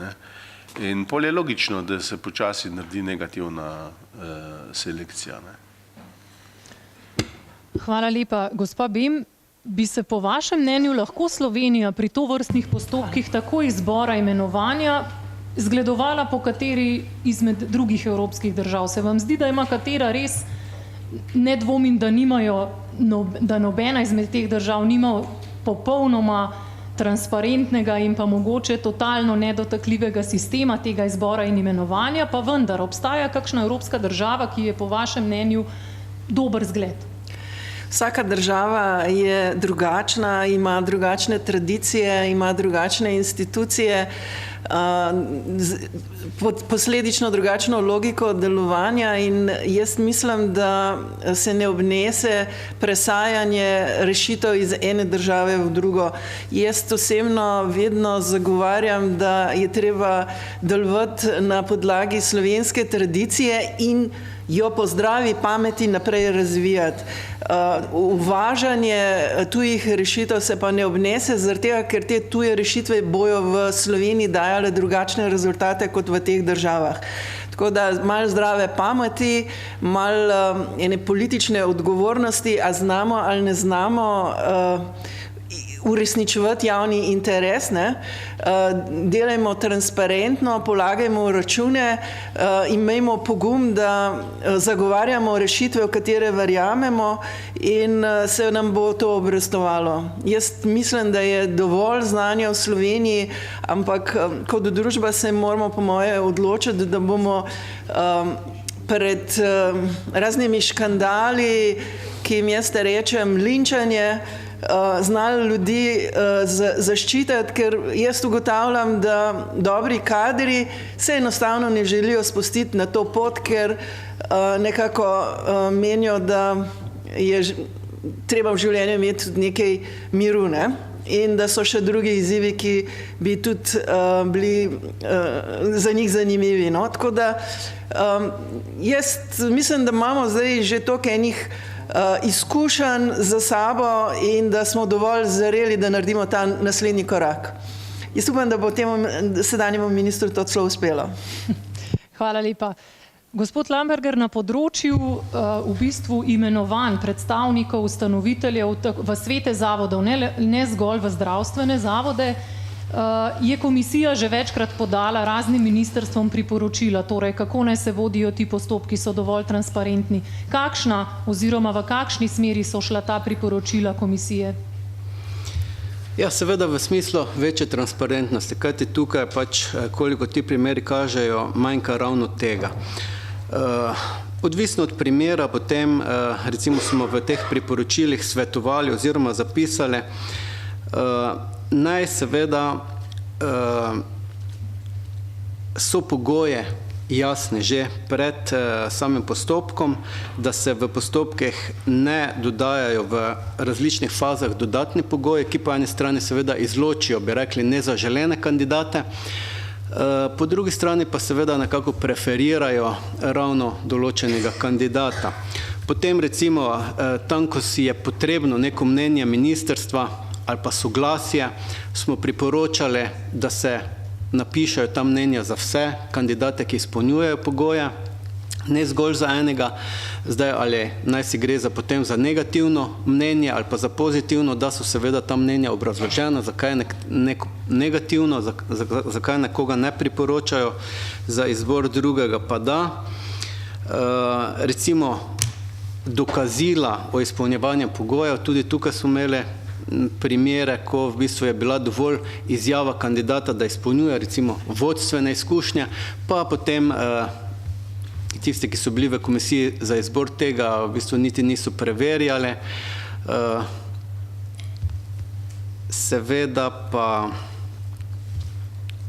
je potrebno povedati, da oziroma priporočila gre tudi v tej smeri, da tisti, ki se dansko predlaga potem za imenovanje, da je obrazloženo, zakaj je bil najboljši izmed vseh, ki so izpolnjevali pogoje. To se pravi najožji postopek izbora, ko pridemo iz številke 5 na 1, pa ne vemo kako. No, sicer ne na tem nivoju, ne bi rekli, o katerem se zdaj pogovarjam, ampak s kakšnimi primeri se srečujemo, predvsem tukaj na lokalni ravni, se pravi, osnovne šole, vrtce, srednje šole, recimo razpis, prijavljenih 140 ljudi, 130 recimo jih izpolnjuje pogoje, izbrana oseba pa potem seveda v sorodstvo z ravnateljico. Brez obrazložitve seveda zakaj. Torej nekoliko povečano tveganje nasprotja interesov. Tako. Hvala lepa. Gospod Glažar, že prej ste povedali, da ste imeli kot predsednik sveta zdravstvenega zavoda priložnost voditi več postopkov izbora. Ali so vam tako zakon kot drugi akti in pa splošna praksa v Sloveniji omogočali ustrezne mehanizme za izbor strokovno najbolj usposobljenega kadra in pa ali bi prav posebej mogoče izpostavili kak dejavnik, ki vam je predstavljal pri tem poleg že prej omenjene plačne politike neko oviro pri naboru ustreznih kandidatov?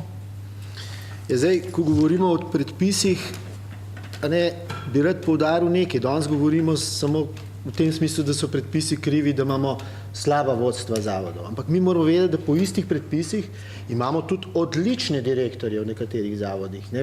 V zadnjem času se vidi, zdaj skozi sanacijo, bo seveda več podatkov imel gospod minister o tem, so bistvene razlike med boljšimi in slabšimi, recimo, direktorji. Tako da mi delamo krivico, ko govorimo, zdaj zaradi razpisov imamo pa samo slabe. Mi imamo v zdravstvenem sistemu kar precej že bolnic, ki imajo odlične direktorje. Tudi imamo primer, ko je pravzaprav direktor bolnice iz zdravstvene stroke, se pravi zdravnik, in ima ob sebi ustreznega pomočnika, ki krasno sodelujeta in peljeta bolnico odlično. Tudi mi teh pravno-formalnih ovir nimamo. Res, da pri samem pogojih za izbor smo interne akte mogli ravno zaradi teh vodstvenih izkušenj nekoliko prilagoditi, da se res ne bi na koncu javil vsak, ki bi rekel, doma vodim družino, pa imam vodstvene izkušnje. Tako da tukaj smo rahlo zaostrili, seveda smo trčili takoj problem, kaj če bomo pogoje take napisali, da se nihče ne bo javil več na to, oziroma med kandidati nihče ne bo imel pogoja. Ker največji problem pri izboru je bilo pomanjkanje števila primernih kandidatov. Zdaj jaz moram tukaj poudariti, da vsega se s predpisi ne da narediti. Na odgovornost sveta zavoda je, da poskuša izbrati, ko govorimo o direktorjih, generalnih direktorjih, primerno usposobljeno osebo. Se pravi, ki mu zaupa, saj po tistih podatkih jih ima, da bo lahko najboljš vodil. Kot sem povedal, mi smo imeli en prvi razpis, ko tazga človeka enostavno ni bilo. A ne? To je problem. Največji problem je, da pravzaprav, tako kot sem prej rekel, na prvem mestu zanesljivo preniske plače. To moramo vedeti. A ne? Ker Slovenija izobraz, tudi s formalno izobrazbo in ima tudi že precej prakse, kar precej odličnih menedžerjev. A ne? To ne moramo reči, že ne. Ampak za ta denar, ker sem osebno poskušal pridobiti nekatere, nočejo jeti, dobesedno. Druga stvar je seveda, ko govorimo o nekaterih bolnišnicah, ki so malo bolj izpostavljene, ta medijska izpostavljenost. Jaz osebno nimam nič proti javnemu delovanju javnih zavodov. Je že v redu, ne? Samo zloraba medijev za pritisk na poslovodstvo, kar se dogaja pogosto, zloraba ministrstva in ministra, a ne? Zato je pa nekako tisti faktor, ki žal je v preteklosti deloval, deluje očitno še danes, a ne, in odvrača kadre, ki bi mogoče celo za ta denar šli na to funkcijo. Ker zdaj tudi, jaz bom povedal, ker ste prej omenila ta protokol o izbiri kandidatov, tik preden sem jaz prišel na ministrstvo, je bil sprejet prva verzija in ko smo mi prve razpise delali za nove kandidate, je bil problem, ker je v tem protokolu zahtevana visokošolska izobrazba.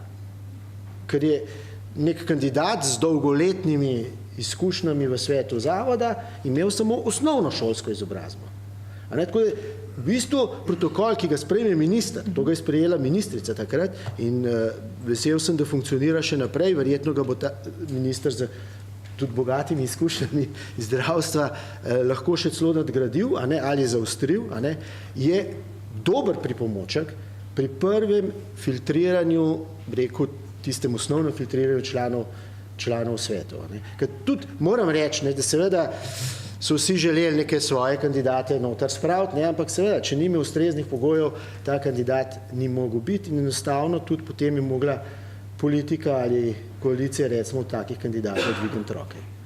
To ni slaba stvar, se pravi, je neki orodji, ki so zdaj, kako se to pol pa upoštevajo, je pa druga stvar. Kot sem že rekel, isti papiri, isti zakoni, isti predpisi so pripeljali tudi do odličnih direktorjev javnih zdravstvenih zavodov. To je treba poudariti. Mi zdaj tako govorimo, da so vsi direktorji slabi. Ni res. To je daleč od resnice. Nekateri imajo ogromno znanja. Hvala lepa. Gospod Fakin, vas bi prosila za neke zaključne misli posveta v smislu, kaj bi bil po vašem mnenju ključ do večjega ugleda tako javnih zdravstvenih zavodov kot opravljanja funkcije poslovodnih oseb, ki več kot očitno jim v nekaterih primerih delamo krivico, torej večjega ugleda menedžerjev, ki vodijo in upravljajo te javne zdravstvene zavode.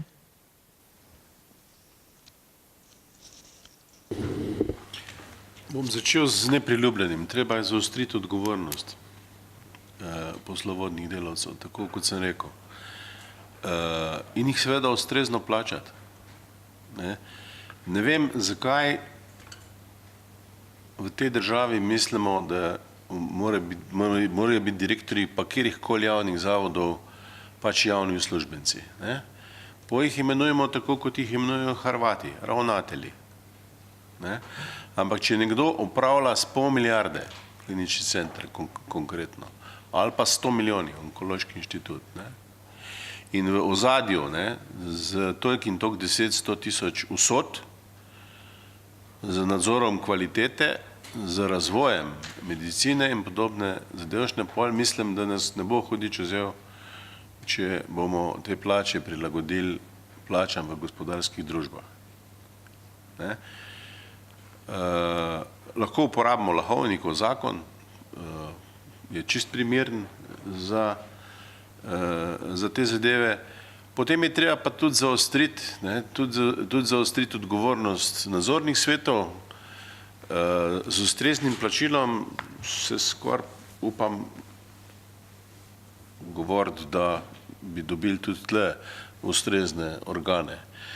Ker v taki povprečni družbi je ena taka sejnina 250-300 evrov,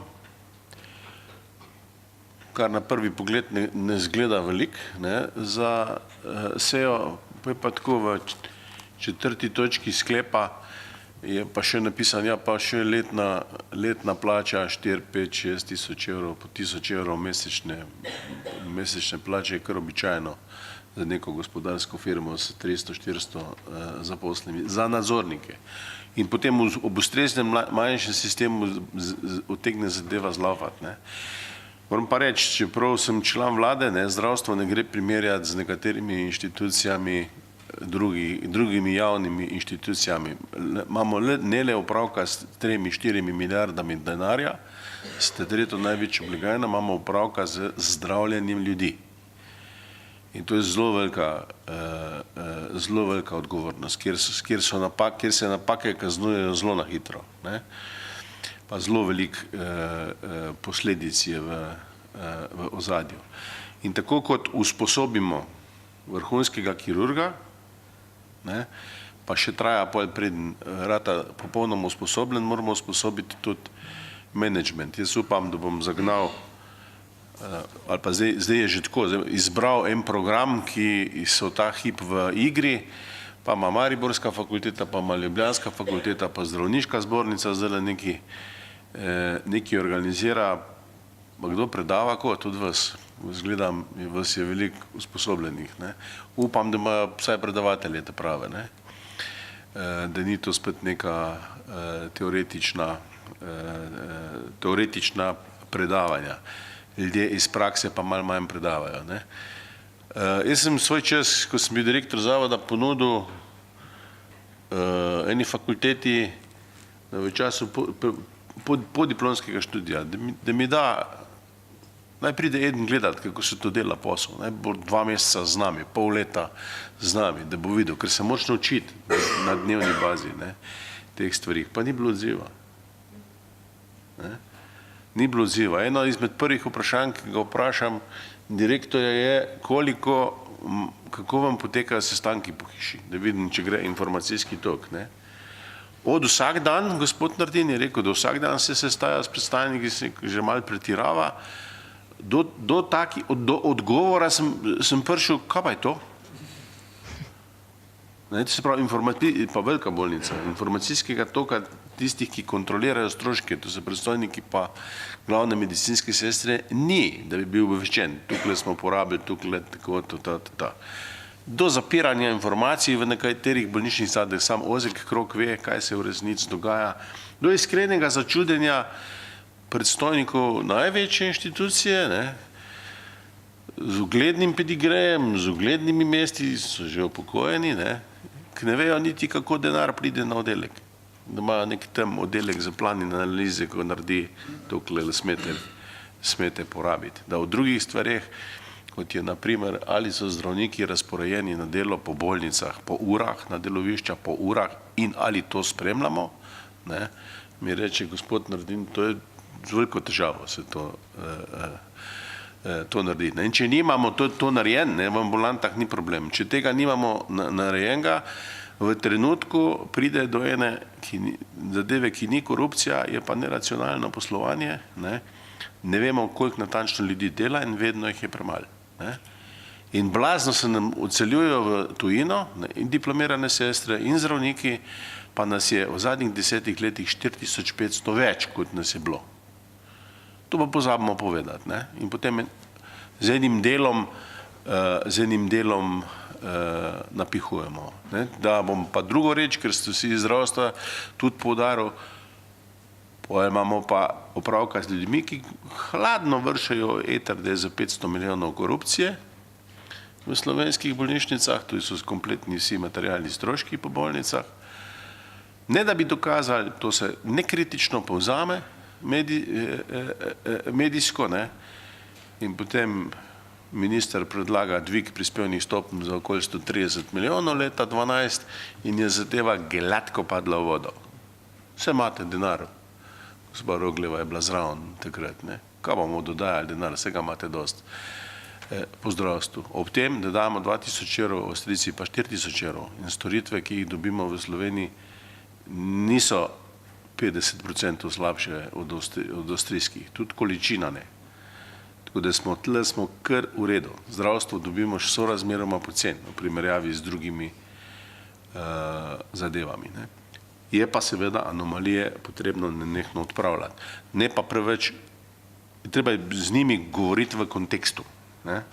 Da se vidi, koliko so pravzaprav težke. Ne? Na enem primeru lahko doktoriramo, kako je vse narobe in to ni prav. Ne? V slovenskem zdravstvenem sistemu se letno zdravi nekaj milijonov ljudi, ne? In 1, 2, 3, 10 napak ne pomeni še popolna, da je slovenski zdravstveni sistem slab. Ni, ga proučujejo tudi tuji strokovnjaki, predvsem primar, ampak kot rečeno, upravljanje, če bi ga nastavili kot je v gospodarskih družbah, lahko pomeni en korak za tem, da ne bomo imeli takih sestankov o potencialni korupciji v zdravstvu. Hvala lepa. Za vse misli in predstavljena mnenja se zahvaljujem vsem sodelujočim na posvetu. Zdaj pa besedo dajem vam, dragi gostje v dvorani. Prosim, da vsak posameznik med vami, ki bi želel podati svoje mnenje ali pa udeležencem posveta morda predstaviti oziroma postaviti vprašanje, da to stori pred mikrofonom tule v ospredju dvorane in pred postavitvijo vprašanja navede tudi svoje ime. Prosim.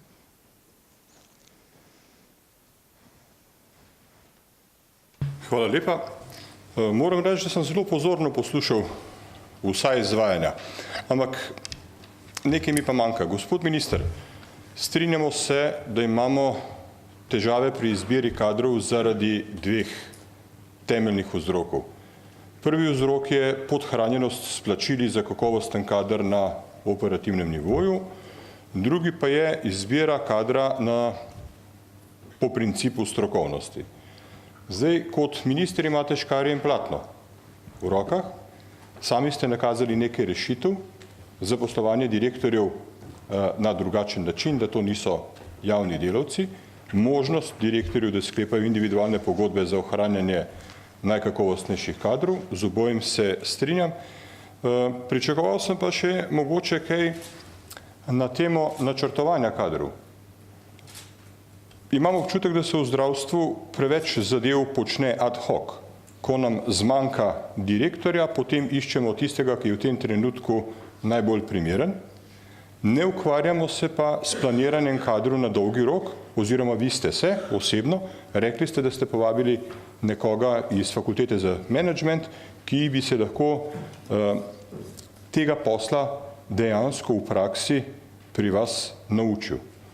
Mene pa zanima, ali obstaja oziroma ali imate vi kakšno rešitev za sistematičen pristop, kako bi to vrstne potencialne kadre za najodgovornejša mesta pripravljali vnaprej.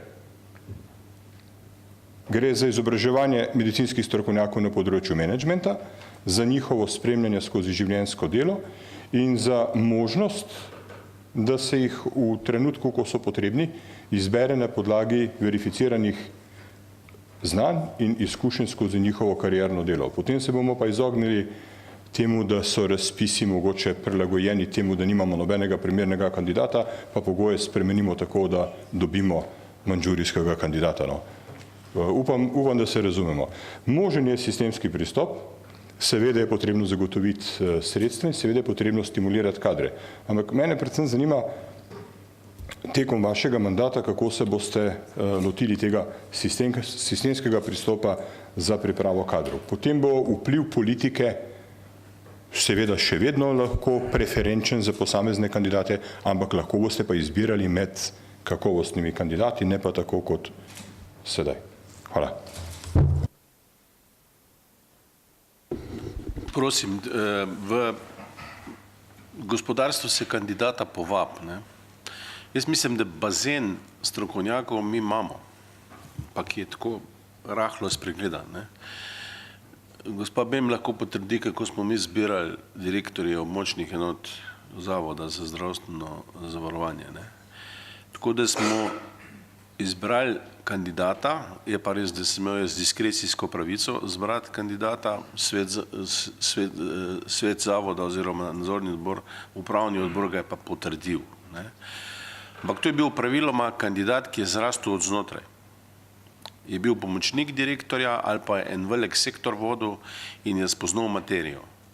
Potem je pa zadnje pol leta ali leto, ko mi je direktor napovedal ob letnih razgovorih, kdaj greš v penzijo, ne, je bilo eno izmed vprašanj tistim, ki so se bližali pokoju, in je eno leto hodil na vse kolegije Zavoda za zdravstveno zavarovanje. In jaz sem na ta način, mislim, da postavil njih 6 novih direktorjev, ne da bi bilo opaziti, da se je karkoli v hiši naredilo, ne, vzgoja naslednikov se temu reče, ne. In v vsaki inštituciji imamo ekonomiste, pravnike, v kliničnem centru predstojnike velikih klinik, internističnih, kirurških. In to so idealni kandidati, ki so se počasi pospeli po lestvici, od zdravnika začetnika do zdravnika malo bolj izkušenega, pa potem predstojnika odseka, pa oddelka, pa klinike, ne. Tam ima vsa znanja, vse ve, zakaj gre. Manjka mu samo še malo znanja o financiranju, pa če je bil dovolj zainteresiran, je tudi to slišal na vseh teh velikih kolegih. In to je, jaz bi tu iskal direktorje kliničnega centra in drugih bolnišnic. Seveda tam, kjer je treba stvari sanirati, če bolnišnica zabrede v težave, je pa fajn pripeljati zunanjega. Tle je pa drugi krog, in potem, ko se kot zunanji sanator izpoješ, in to je v njih 2 do 3 letih, ker moraš delati stvari, ki niso priljubljene, je pa fajn tazga ne ker odpisati, ampak ga dati nekam drugam, kjer se ga potrebuje. Ali pa za pomočnika nekam drugam, ali pa za prokurista. Ker bo lažje. Ker določenih stvari ti kot direktor, dolgoletni direktor, ne moreš speljati kakšnih organizacijskih sprememb. Je fajn, če ti pride eden od zunaj, pa namesto tebe pove neprijetne stvari. Ker če ne si kar takoj v službo. V gospodarskih službah ima padalo, mi smo ga ukinili, reče se mu 6 odpravnin za nekrivdno razrešitev, do 6 odpravnin za nekrivdno razrešitev, zato da ima tak človek garancijo, da ne bo socialni problem. V javnem sektorju tega ni. Mislim, ta hip je, meni se zdi, direktor kliničnega centra edini, ki nima službe za nedoločen čas. Vsi drugi imajo za nedoločen čas. Niso varni. Tako sem si približno predstavil. Eno je šolanje, drugo je pa poiskati strokovnjake od znotraj. Jih imamo dovolj. Jaz mislim, da jih imamo dovolj. 26x3, enih 100 ljudi je pa ta hip kompetentnih. Ko so me vprašali, kdo bi bil kompetenten za ministra za zdravje, sem rekel, vse imate 26 direktorjev bolnišnic, pa 60 direktorjev zdravstvenih domov. Dost velik nabor potencialnih ljudi, ki imajo znanja, fiziologijo, ki vejo, kako deluje sistem, kaj je narobe in kaj je treba popraviti. Hvala, gospod. To bo moja smeritev na tako. Jaz bi mogoče še eno stvar omenil, ki je velik vpliv politike na vodenje javnih zdravstvenih inštitucij. Vsi veste, da se srečujemo z 2 pojmama. Imamo izzive, tudi v zdravstvu imamo izzive. Če povem mojo definicijo izziva, je takrat, ko izziv nastane takrat, ko lahko vplivam na neko stvar. In takih vplivov je veliko. Imamo tudi direktorji kar nekaj orodij v svojih rokah, že zdaj jih imamo, da lahko določene stvari potegnemo. Nekaj jih bomo še z ministrom dogovorili. In potem imamo probleme. Problem je pa takrat, ko na stvari nimaš vpliva. In takšen problem, naj naštejem samo eden, je zdaj trenutno pogajanje z vladami in sindikati za plače, kjer direktorji nimamo vpliva pa izredno na vodenje naših inštitucij. Ravno danes zjutraj mi je odpadel še zadnji las iz moje pleše, ko mi je finančna direktorica predstavila finančni načrt za 2019 in mi je rekla, direktor, ali res mislite, da bomo 1 milijon evrov denarja, ki ga je povzročilo pogajanje sindikati in vlado, lahko z optimizacijo procesov uspeli rešiti? In tukaj seveda je velik vpliv politike na vodenje in pričakujem, da bo politika, ki se pogaja, ki vzpostavlja probleme, jih tudi reševala. Hvala lepa. V redu, najprej replika, minister. Kar vprašanje. Skupščina Zavoda za zdravstveno zavarovanje, kako se boste odločili?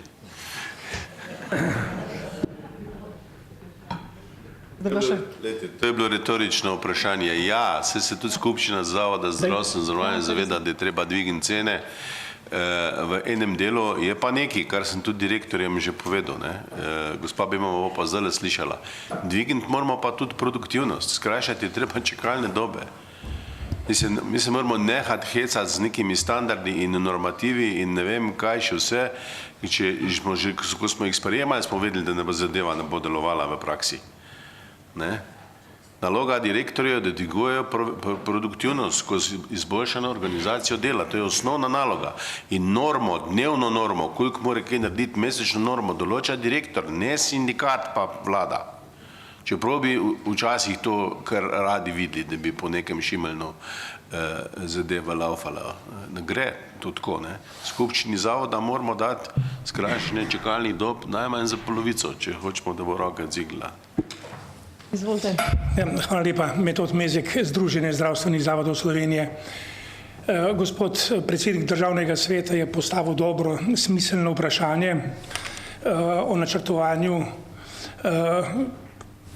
za vodilni oziroma ključni kader. Jasno, v vsaki organizirani in dobro organizirani organizaciji se tako počenja in tudi v zdravstvu naj bi se. V zdravstvu imamo zagotovo kar nekaj kadrovskega potencijala, vendar vedeti je treba, da v sedanjih razmerah plačnih je to nemogoče. Težko, da ne rečem nemogoče. Namreč direktorska plača v bolnišnicah, zdravstvenih domovih je v manjših zavodih pod, v večjih zavodih nad 100. Skratka, plača direktorjev bistveno zaostaja za plačo ostalih sodelavcev, tako da to je deformacija, katere se je potrebno lotiti in to je eden izmed ključnih problemov. Nenazadnje minister ima težave z kadrovanjem ekipe tudi zato, ker tisti potencialni kandidati razmišljajo, bi ali ne bi šli, ker bi se premaknili na slabšo plačo. Tako da zato tudi našemu ministru predlagamo, kot smo že prejšnji ministrici in pričakujemo, da bi zakon o vodenju in upravljanju zavodov, da bi izvzeli iz zakonodaje, oblikovali oziroma sprejeli ta zakon in tukaj v tem zakonu tudi predvideli dodatne merila oziroma dodatne instrumente, orodja za delo in za boljše vodenje in upravljanje dela direktorjev in nenazadnje tudi nagrajevanje. V tem zakonu naj bi bilo opredeljeno tudi smiselno oziroma takšno nagrajevanje, kot bi za te funkcije moralo biti. Tako da o tem, zdaj pa to, kar je kolega Cugelj načel in minister odgovoril, rezerve. Jasno, gledajte, v vsakem sistemu so rezerve, tudi v zdravstvu. In vkolikor v zdravstvenih zavodih ne bi kontinuirano delali na tem, da se izboljšujejo procesi, je vprašanje, če bi sploh lahko funkcionirali. Skratka, to je kontinuum, v katerega smo usmerjeni, vendar takšna razlika, kot je sedaj, pomeni to pogajanja oziroma dogovor vlada sindikati, najprej s Fidesom, sedaj z ostalimi sindikati, gre za dvig stroškov dela za 5 do 10%, mora biti celo 15%, skratka, tolikšne razlike oziroma tolikšnih rezerv v zavodih ni. Mora biti na nek dolgi rok, ampak sredstva potrebujemo 1.1., tako da jih bo potrebno kar kmalu zagotoviti. Hvala lepa. Še kdo mogoče iz občinstva? V redu, gospa Pfeiffer, izvolite. Prej se je govorilo o odgovornosti in konkretno se mi zdi, da je naslov oziroma pogovarjamo se o korupciji, o vplivu politike na javno zdravstvo. Vemo, kaj se je zgodilo lansko leto. Ustanovili so NIOSB, ki ga zdaj nova politična opcija ukinja. Izkazalo se je, da je NIOSB v bistvu nek utopičen projekt, ki se ga ne da realizirati znotraj neke drugega javnega zdravstvenega zavoda. Tega ni, čeprav so na začetku, ko so ga ustanavljali, vlekli paralele s centrom za transplantacije. Ampak center za transplantacije je ustanova, ki sicer biva v kliničnem centru, ampak ne izvaja del in nalog, procesov, samo pomaga koordinirati. NIOSB pa naj bi prevzel izvajanje zdravljenja otrok in odraslih s prirojenimi srčnimi napakami. In ker se to zdaj ni izkazalo, že od začetka je bilo sluti, da je to utopičen korak, se je izkazalo kot slabo. Ustanovitev NIOSB-ja bazira na nekih materialih, ki so prišli na vlado v novembru in v katerih so povsem napačne trditve, zlagana dejstva o stanju v kliničnem centru na tem področju.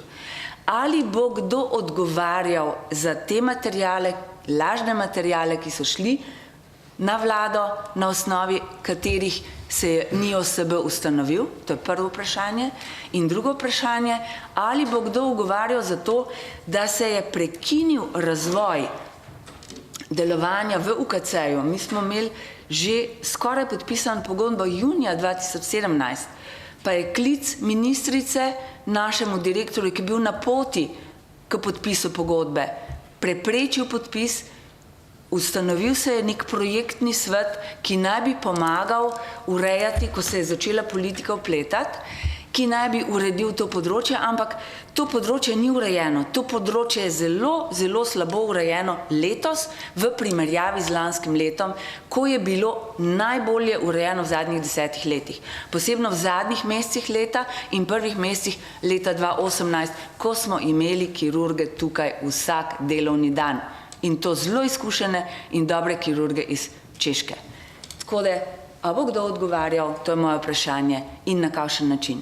Mislim, da ta tematika otroške srčne kirurgije bi zahtevala ponoven in nov posvet v tem primeru, tako da jaz bi pravzaprav na tem mestu zaključila z današnjim dogodkom, z današnjo razpravo, tako da spoštovani gostje, udeleženci posveta, hvala lepa vsem za udeležbo in nasvidenje. Želim vam pa tudi miren in prijeten praznični decembrski čas. Hvala.